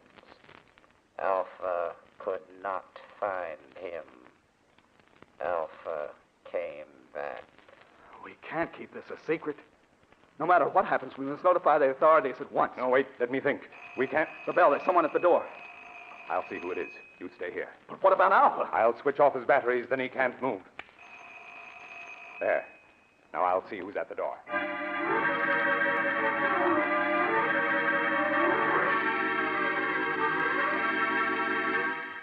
Dr. Dale waited while Barton went to the door. He heard the door open and recognized the excited voice of Sheriff Ramsey speaking. Then a moment later, Barton came back into the laboratory, followed by the sheriff, who held a revolver in his hand. But, Sheriff, if you'd only let me explain... Never mind that. You're coming with me, both of you. Dr. Dale, perhaps you can reason with the sheriff. He insists that we're under arrest. Yes, and I'm taking you to the lockup. The professor, too. Where is he? Professor Clark is dead, Sheriff. Dead? He was killed last night when an experiment he was engaged in went wrong. An experiment, huh? I suppose it was an experiment that crushed the life out of him. It crushed the life out of Jed Thompson an hour ago down the road and scared Fred Jennings so bad all he can do is jabber about monsters. It's true. The thing that killed both the professor and Thompson is an experiment. It's standing there behind... Behind... A machine. A man made out of machinery. Oh, don't be alarmed, Sheriff. It's perfectly harmless now. It is a machine man which Professor Clark built. Unfortunately, it got out of control. I don't believe it. I don't blame you, Sheriff, but that's the truth. I think I can convince you. What are you doing? Stand still. I'm simply going to switch Alpha on. There. Now he can move and speak as well as you and me. That thing talk? You're lying. You're up to something. Alpha, will you tell the sheriff that it was you who killed Mr. Thompson? Alpha killed him. He tried to hit Alpha with car. So that's what the professor was up to all this time. Building that thing. Now, Sheriff, surely you realize that we are not murderers. Maybe not, but you'll come to jail just the same. You're partly responsible anyhow. But, Sheriff... Anyway, it's for your own protection. There's a mob on its way out here from town. They're going to burn this place down. What? I got to put you in jail for your own safety. They're ready to lynch you right now. Burn the place down? That's what I said. So turn that machine thing off and come along. We ain't got much time. No. All this equipment, machinery, the professor's notes, they must not be destroyed. We must stop them. Yes, Sheriff. The loss to science... Never mind science. You got your own skins to worry about. That mob means business. Let's get started. I'm afraid we can't do that, Sheriff. You can't. I got a six-shooter here that says different. We have no choice, partner. Oh, yes, we have.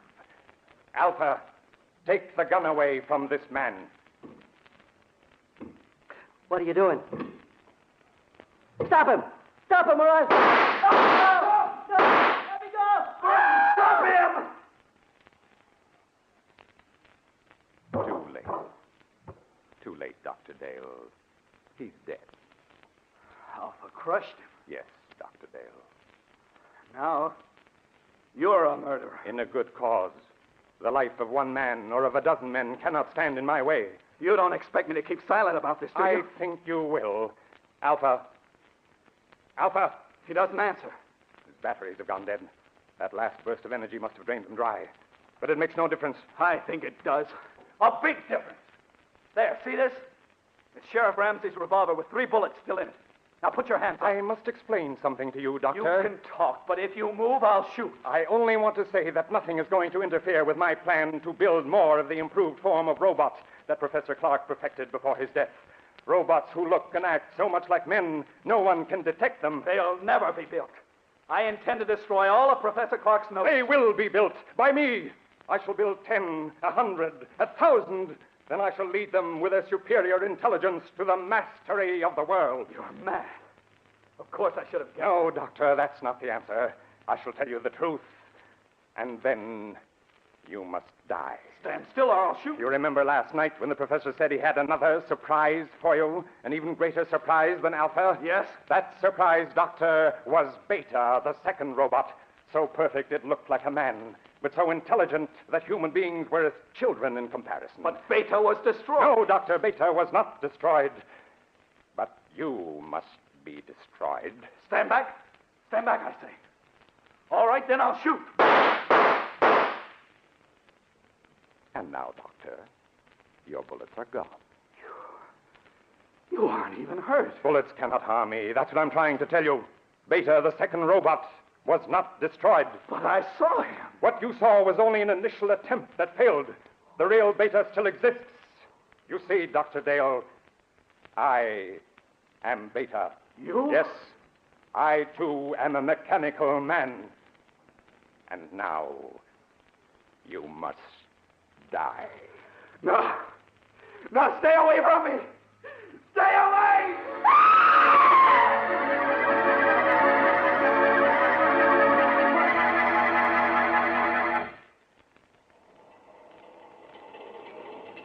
This is the mysterious traveler again.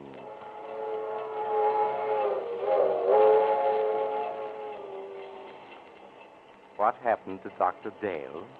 Why, he's still alive, but of course under observation in a hospital.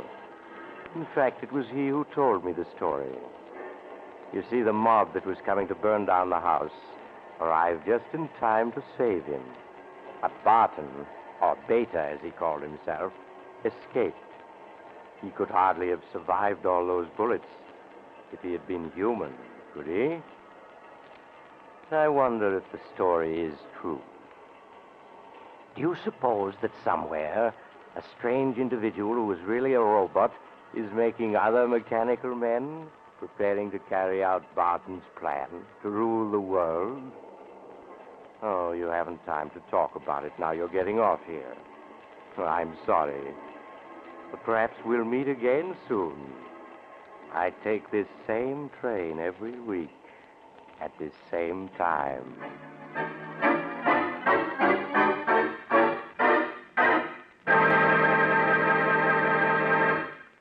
You've just heard Chapter 19 of The Mysterious Traveler, a series of dramas of the strange and terrifying, brought to you each week by station WOR.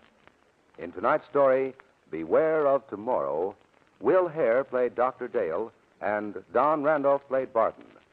Also featured were Maurice Tarplin and Philip Clark. The Mysterious Traveler, written by Bob Arthur and David Cogan, is directed by Jock McGregor. Original music was played by Doc Whipple.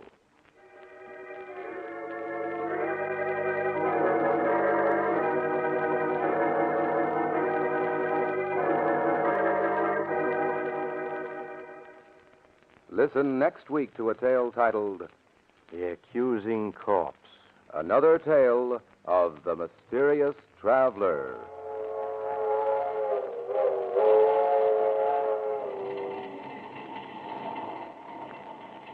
The Mysterious Traveler is presented over WOR Mutual every Sunday at 7 over most of these stations. This is Mutual.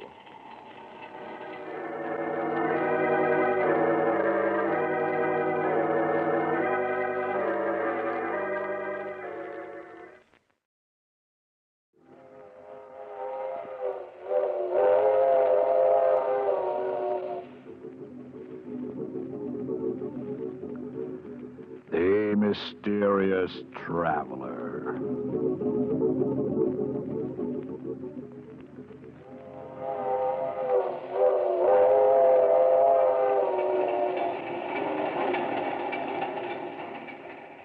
This is the Mysterious Traveler, inviting you to join me on another journey into the realm of the strange and the terrifying. I hope you will enjoy the trip, that it will thrill you a little and chill you a little. So settle back, get a good grip on your nerves, and be comfortable, if you can. Where are we going? Why, we're going to visit a man who could change the soul of a human being from one body into another, in a story I call They Who Sleep.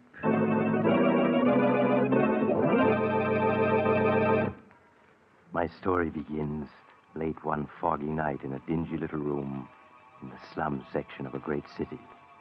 The occupant of the room, a small man, white-haired, his cheeks hollow from hunger, has just admitted a visitor whom he does not know and whom he is trying to send away. An expensively dressed young woman with a heavy veil hiding her face. But, my child, it cannot be me to whom you wish to speak. You have made some mistake. I haven't made any mistake. I've been hunting for you for days. I spent a good deal of money tracing you here. What I do not understand. Why should you wish to find me, Alexander Thomas, a penniless old man You did who... not always use the name Alexander Thomas. Once you called yourself Chadwin the Great, hypnotist beyond compare. Chadwin the Great? Yes. I once used that name. But Chadwin the Great no longer exists. I am only Alexander Thomas now. Listen to me, Chadwin. We've met before. 10 years ago, you gave a performance at the Bijou Theater. Oh, there are so many Bijou theaters. You asked for volunteers to be hypnotized. I came up on the stage. I and my sister Rose. You hypnotized her easily, but you could not hypnotize me. There were so many, I cannot remember. No, but you can remember this newspaper clipping. That old story from the newspapers? Where did you get it? It says that you, Chadwin the Great, once performed the experiment of exchanging two men's souls. By the use of secret drugs and your great powers of hypnotism, you transferred one man's soul into another man's body. You cannot believe all the newspapers say. But you did this before witnesses. And one of the two men died. You went to prison for 5 years for manslaughter. Why do you come here to remind an old man of his tragedies? Go, please. Leave me alone. No, Chadwin. For years I've kept this clipping, for years. Never knowing what impulse made me tear it out and save it. Until last week I found it again. And then I knew. You speak not like a woman, but like a soul possessed by devils. Perhaps I am. So you can transfer souls from one body to another? No, I cannot. How much would you charge to do it again? Do not ask that of me. I am old. I have been in prison. How much, Chadwin? Could you put my soul into another's body for $10,000? $10,000? Yes. Then you could live like a man again, not like a starving animal in this hovel. Once before I tampered with the eternal laws. I paid the penalty. And so did one of those I experimented upon. But which one, Chadwin? The which weaker one? He died. The other, the strong soul in its new body, lived. Ah, then I am ready. When can you do it? Tomorrow night? But, my child, why should you risk your life for that which cannot be, which was not meant to be? Look, Chadwin, I shall raise my veil. Would you call me beautiful? Even pretty? No. I'm ugly. You are not ugly. Your face is strong. But if it were not twisted by bitterness... Enough of talking. How can you know what it means to a woman to be ugly? To lose the man you love to a woman you hate? Because you are plain, and she is so beautiful. Chadwin, will you do as I ask? To help you change with one who is beautiful. To help you to be loved for just a little. My child, perhaps it is not such a great wickedness to do that. Then you'll do it? But it is only for a little while. You must understand that. For 10 days, no more. Then the laws which cannot be violated with impunity require that your soul must return to your body. It's enough. It's all I want, Chadwin. Very well. I have here a small bottle. Here. Take it. Guard it carefully. When the moment comes, she, the other, must drink it in water. Yes. It will be easy. She will drift off to sleep. Then you must come to me. But not here. It would not be safe. Never mind. I know the place. The safest in the world. Very well. The exchange will be made, and I will see that she, in your body, slumbers dreamlessly. After 10 days, she will wake and be herself again, with no memory whatever of what has happened. And now, Miss... Vaughn. Helen Vaughn. Now, Miss Vaughn, who is this beautiful one with whom you would change places? The girl who just married the man I love. My sister, Rose Vaughn.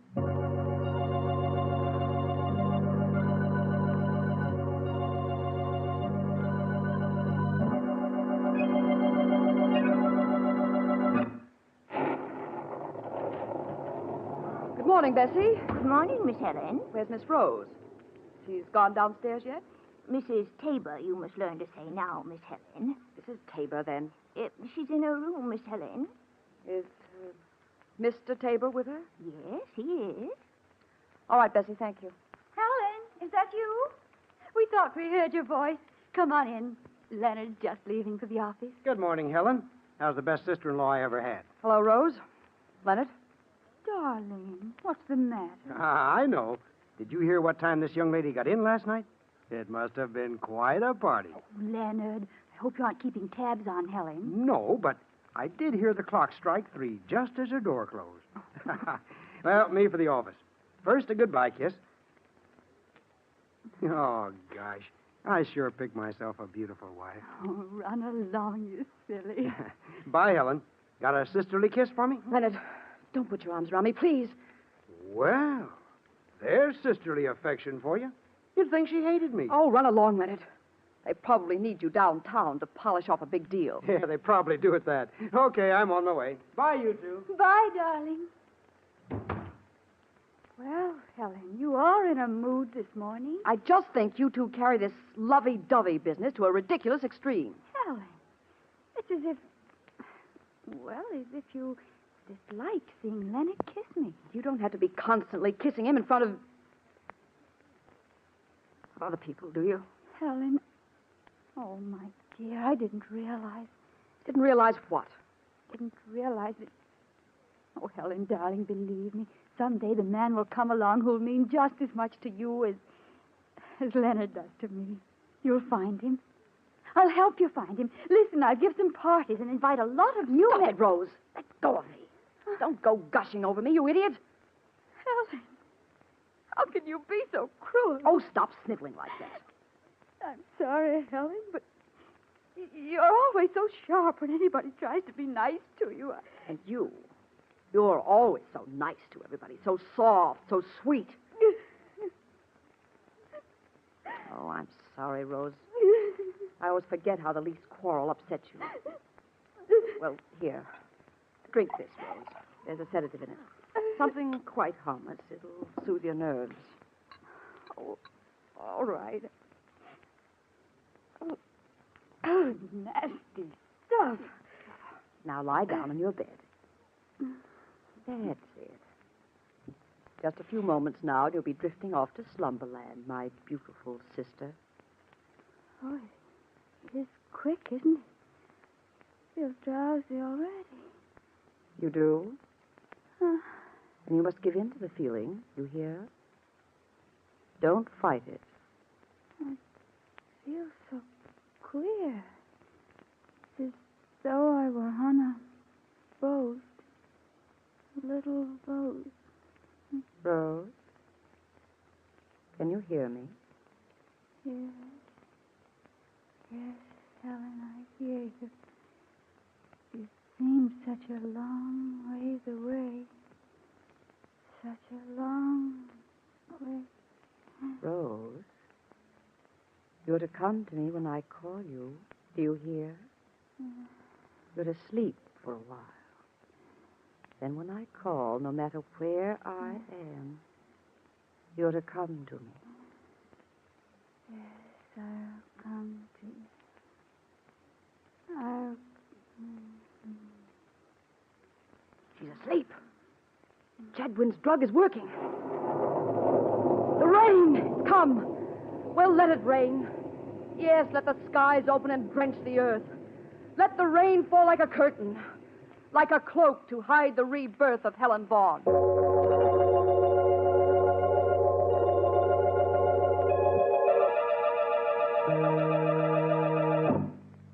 Leaving her sister Rose in a slumber so deep it was almost death-like, Helen Vaughn hurried to her room.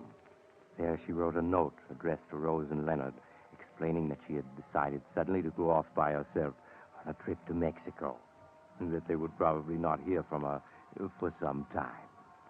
Then she put on her hat and coat and slipped out. All day she waited in a hotel.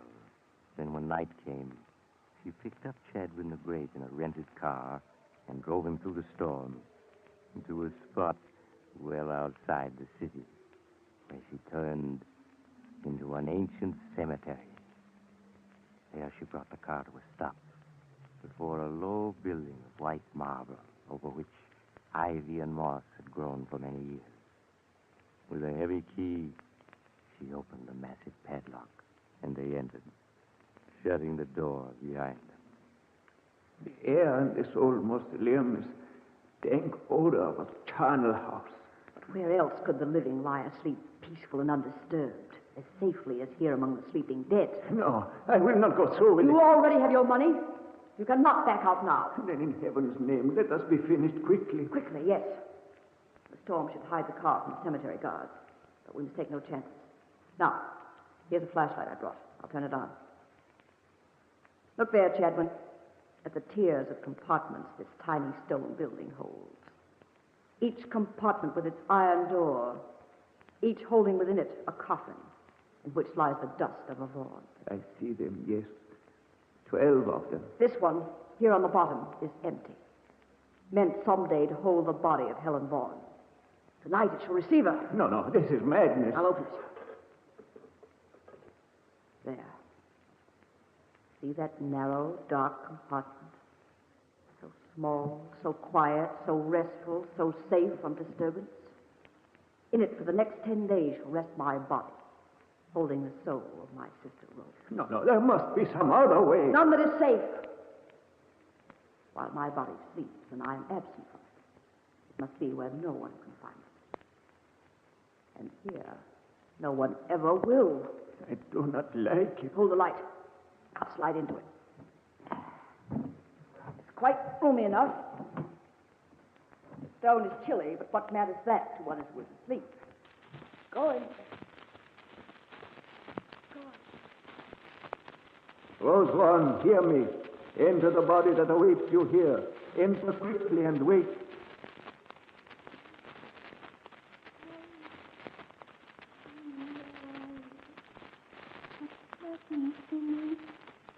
So cold, I'm lying on the stone. So cold and dark.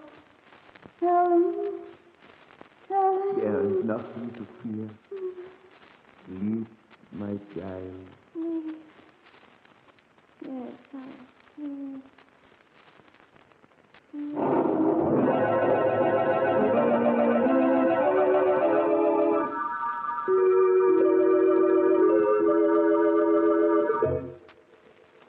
Quickly, Chadwin closed and latched the iron door of the compartment, slipped from the mausoleum, snapped the padlock on the huge door again, and was gone. At the same time, back in the big house in the city, the frantic Leonard paced the floor, waiting for some change in the condition of his wife Rose, who all day had been in a strange stupor from which nothing could arouse her. There. Doesn't she look better? Yes, I think she does. She's waking up. Rose, darling, don't be frightened. Why, Leonard. Yes, of course it's me. Who did you think it was going to be? I don't know. I was startled. I guess I must have been dreaming. Rose, what's happened to you? Why, your voice sounds just like Helen's. Really, Leonard? That's odd. Perhaps I'm catching a cold. No. Now you sound like yourself again. But for a moment, I'd have sworn it was Helen speaking. I guess I've been so worried I'm just imagining things. Oh, Leonard, hold me close. Close, darling, close. Always, Rose. Always. Always. Yes, always. She'll never have you back. Never. What are you saying, Rose? I was just thinking of how much I love you. So much that I'll never let anything take you away from me. Never.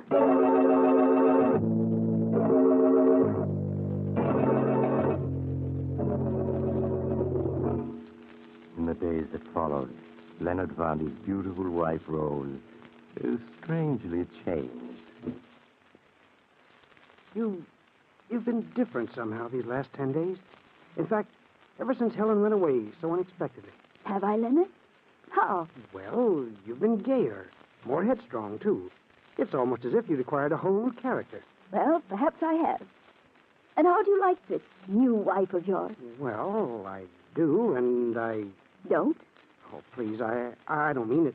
It's just that, well, I was so in love with the old Rose, it's a little hard to get used to the new. And all these bills that you're running up. Why, that's not like the Rose you used to be. Oh, Leonard, I do hope you're not too mad at me because... Well, what is it this time? Another fur coat? Worse than that. We're going to give a party. Another? Why, there's 3 in 10 days. Rose, I forbid it. You can't, Leonard, because I've invited everybody already. Rose, it's so unlike you. Why, you act more like Helen than like yourself these days. Never mind, darling. You'll get used to the change in me. In time.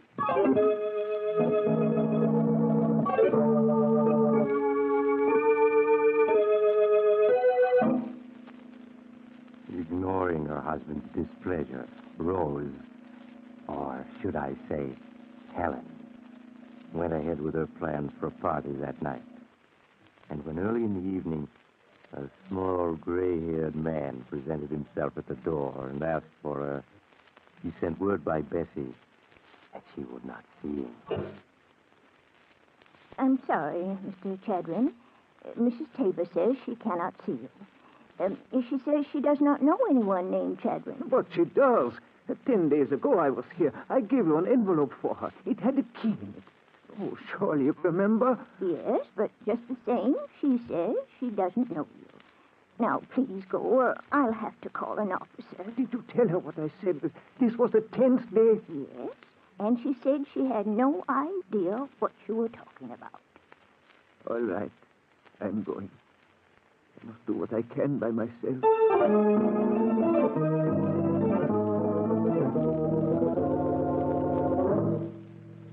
And while the gay party went on, miles away in the old cemetery, Chadwin the Great worked frantically with a hammer and chisel to force the padlock on the door of the mausoleum in which, unknown to the world, a sleeping girl lay hidden. Look, got to get it open. Won't let me into our house. Won't even talk to me. Won't let me warn her. What is that? Dog's coming this way. There he is. Somebody trying to break into the Vaughan mausoleum. The guards. I must run for it. Look out, he's getting away. Hey, you gray brother. If there was somebody... They missed me. Got to get back to town. I must warn her. She's got to know.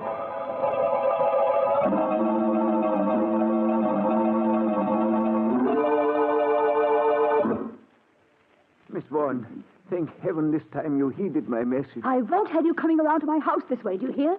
You must never come here again. But you do not understand. The 10 days is up tonight. Now. Your time is over. Are you trying to scare me, Chadwin? To get more money from me? Money? No. I am just trying to tell you. It was understood 10 days only. More is not allowed. You fool! Do you think I ever intended to give up Rose's body once I had it?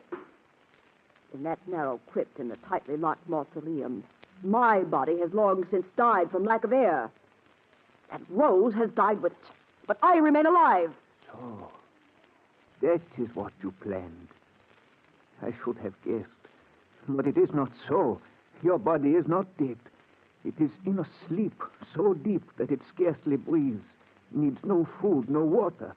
But sometime tonight the dog will wear off, and your sister Rose will claim her body again, while you, Helen Vaughan, will wake to find yourself locked within a burial crypt. No. No, it's not true. It is true. And you will not be asleep. You will be awake, needing air, and there will be no air. You're just trying to frighten me. Tonight I tried to open the tomb to save you. I was driven away by guards with dogs. But what can I do? Only if we can reach the tomb in time to open it can you be saved. Then we must go now. I'll get the key. And we must hurry.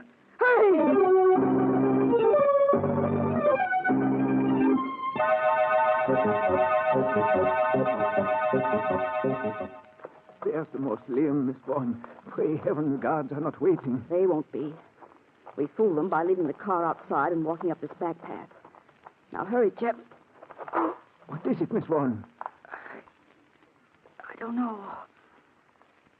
For a moment, I felt so dizzy. So weak. It's Rose, trying to return to her body. We cannot waste an instant. Hold me up. Something is pulling at me, tugging at me. Darling, where are you? She is speaking through her own lips. No, not yet. Go back, you hear me, Rose? Go back. Here's the mausoleum. The key. Give me the key. Here it is. Quickly. She's pushing at me so hard. So hard. Helen, help me. Everything is so dark. Where are you? Go back. Go back, I say. Chadwin, have you got the lock out yet? It won't unlock. It must. They put a new padlock on. Oh, dear heavens, they've changed the lock. No. No. It's getting dark. Dark. It's hopeless. We cannot enter. Helen, where are you? No. We can't both be in the same body. Go back. Helen, I'm frightened. Don't force me out. Help me. Go back where you were. Help me. Wait, Rose, wait. Help me. Helen. Helen. No. No, don't. Rose, you mustn't. You mustn't. The guards, they're coming back. Where am I? What's happened to me? Come on, he's back again. Sleep, child. Sleep a little longer and wake without memories. Please. Yes. Please. For her will, I can do nothing now. And the guards, they must not catch me. They must not. There he is. We got him this time. Holy cats. It's a girl. It's Mrs. Tabor. Asleep on the steps of her own family mausoleum. Say, we got to get her out of here. Help me lift her out. Hey, wait. Did you hear something then? Like somebody calling a long ways off? Listen. I can't breathe. Chadwin, help me. I'm not dead. Well, do you hear anything? Nah, I can't hear anything, just the wind. Come on, we got to phone Miss Tabor's husband. She may be sick. Come on now, no time to lose. Help me, Chadwin. Help me.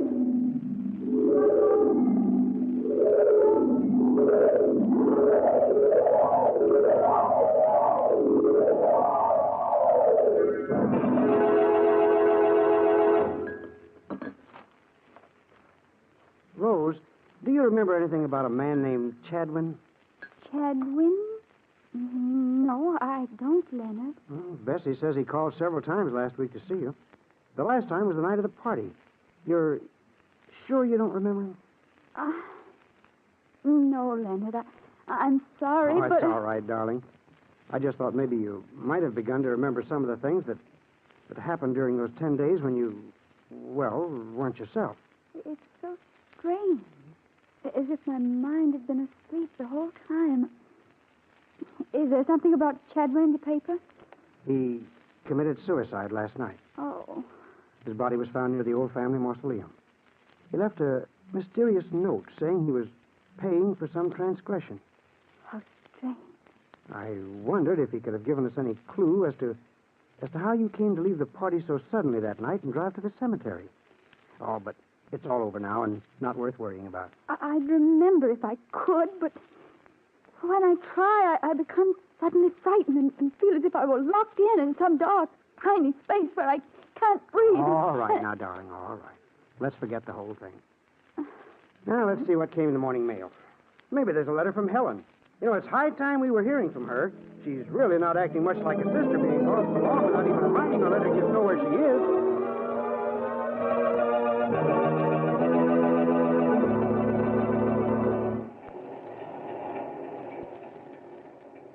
This is the mysterious traveler again.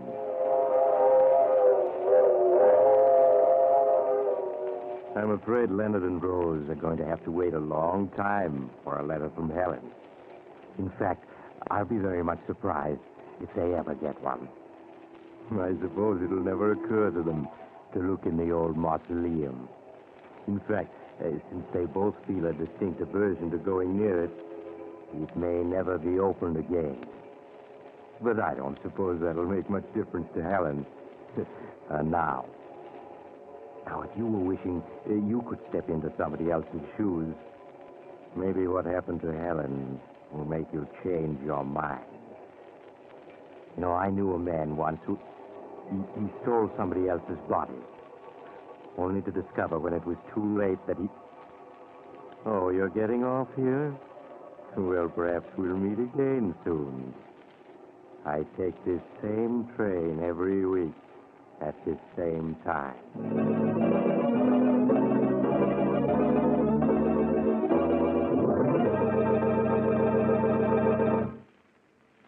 have just heard Chapter 55 of The Mysterious Traveler, a series of dramas of the strange and terrifying. In tonight's story, They Who Sleep, Philip Clark played Chadwin, Gertrude Warner played Helen, and Helen Clare played Rose. The Mysterious Traveler is written by Bob Arthur and David Cogan. Original music is played by Henry Silverne, and the entire production is under the direction of Jock McGregor.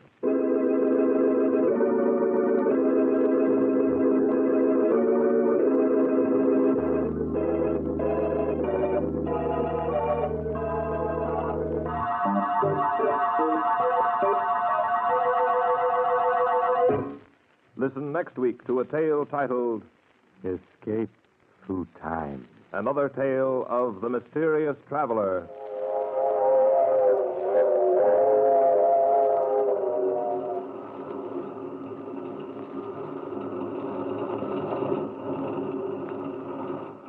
The Mysterious Traveler is presented by WOR Mutual from the WOR studios in New York. This is Mutual.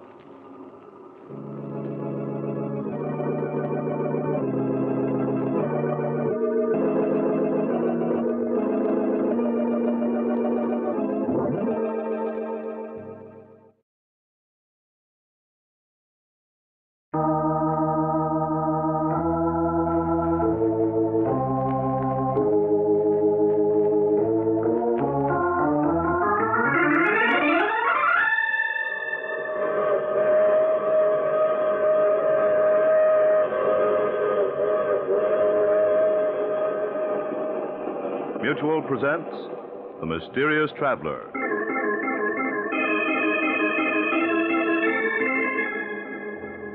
This is The Mysterious Traveler, inviting you to join me on another journey into the realm of the strange and terrifying. I hope you will enjoy the trip, that it will thrill you a little and chill you a little. So settle back, get a good grip on your nerves, and be comfortable, if you can, as you hear the story I call Death Writes a Letter.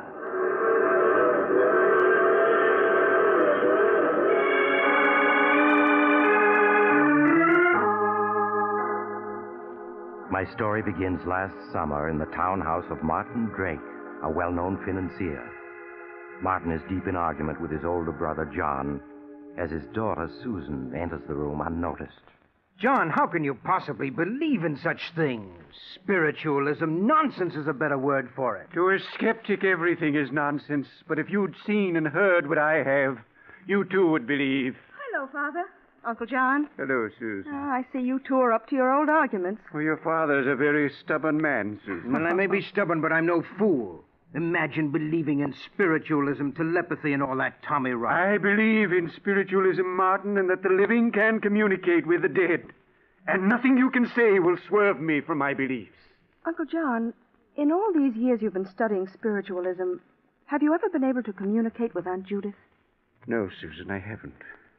But there have been times late at night when I've all but broken through the barrier that separates us. Oh, I give up. There's no use in arguing with a man who has an obsession. Oh, that's fine, Father. Now the three of us can go into supper. Oh, I'm sorry, Susan, but I can't stay for supper. Oh, why not? I have an appointment with an onoricritic. A what? An onoricritic, a man who's an interpreter of dreams. John, good grief, don't tell me you believe in that, too. Why not, Martin? For years, psychoanalysts have interpreted dreams in an effort to help their patients, the subconscious minds of the living, and sometimes bridge the vast gap of death. Now, John, I'm warning you, if you don't give up this obsession of yours, there's no telling how you'll end. I know you think I'm cracked, that all the years I've spent studying spiritualism have been wasted, but you're wrong. The living and the dead can communicate with each other, and someday you'll realize I'm right. Now, I really must be going, or I'll be late. Well, Uncle John, you will drive up to the country with Father this weekend, won't you? Oh, are you opening the summer place? Yes, I'm driving up tomorrow to open the house and engage some servants. Well, I'll try my best to join your father this weekend. Oh, that's fine. Don't bother showing me the door. Good night. Good night, Uncle John. Good night. To think that anyone in this day and age still believes in spiritualism, particularly your Uncle John, it's incredible. I don't know, Father. Uncle John seems so sure of himself that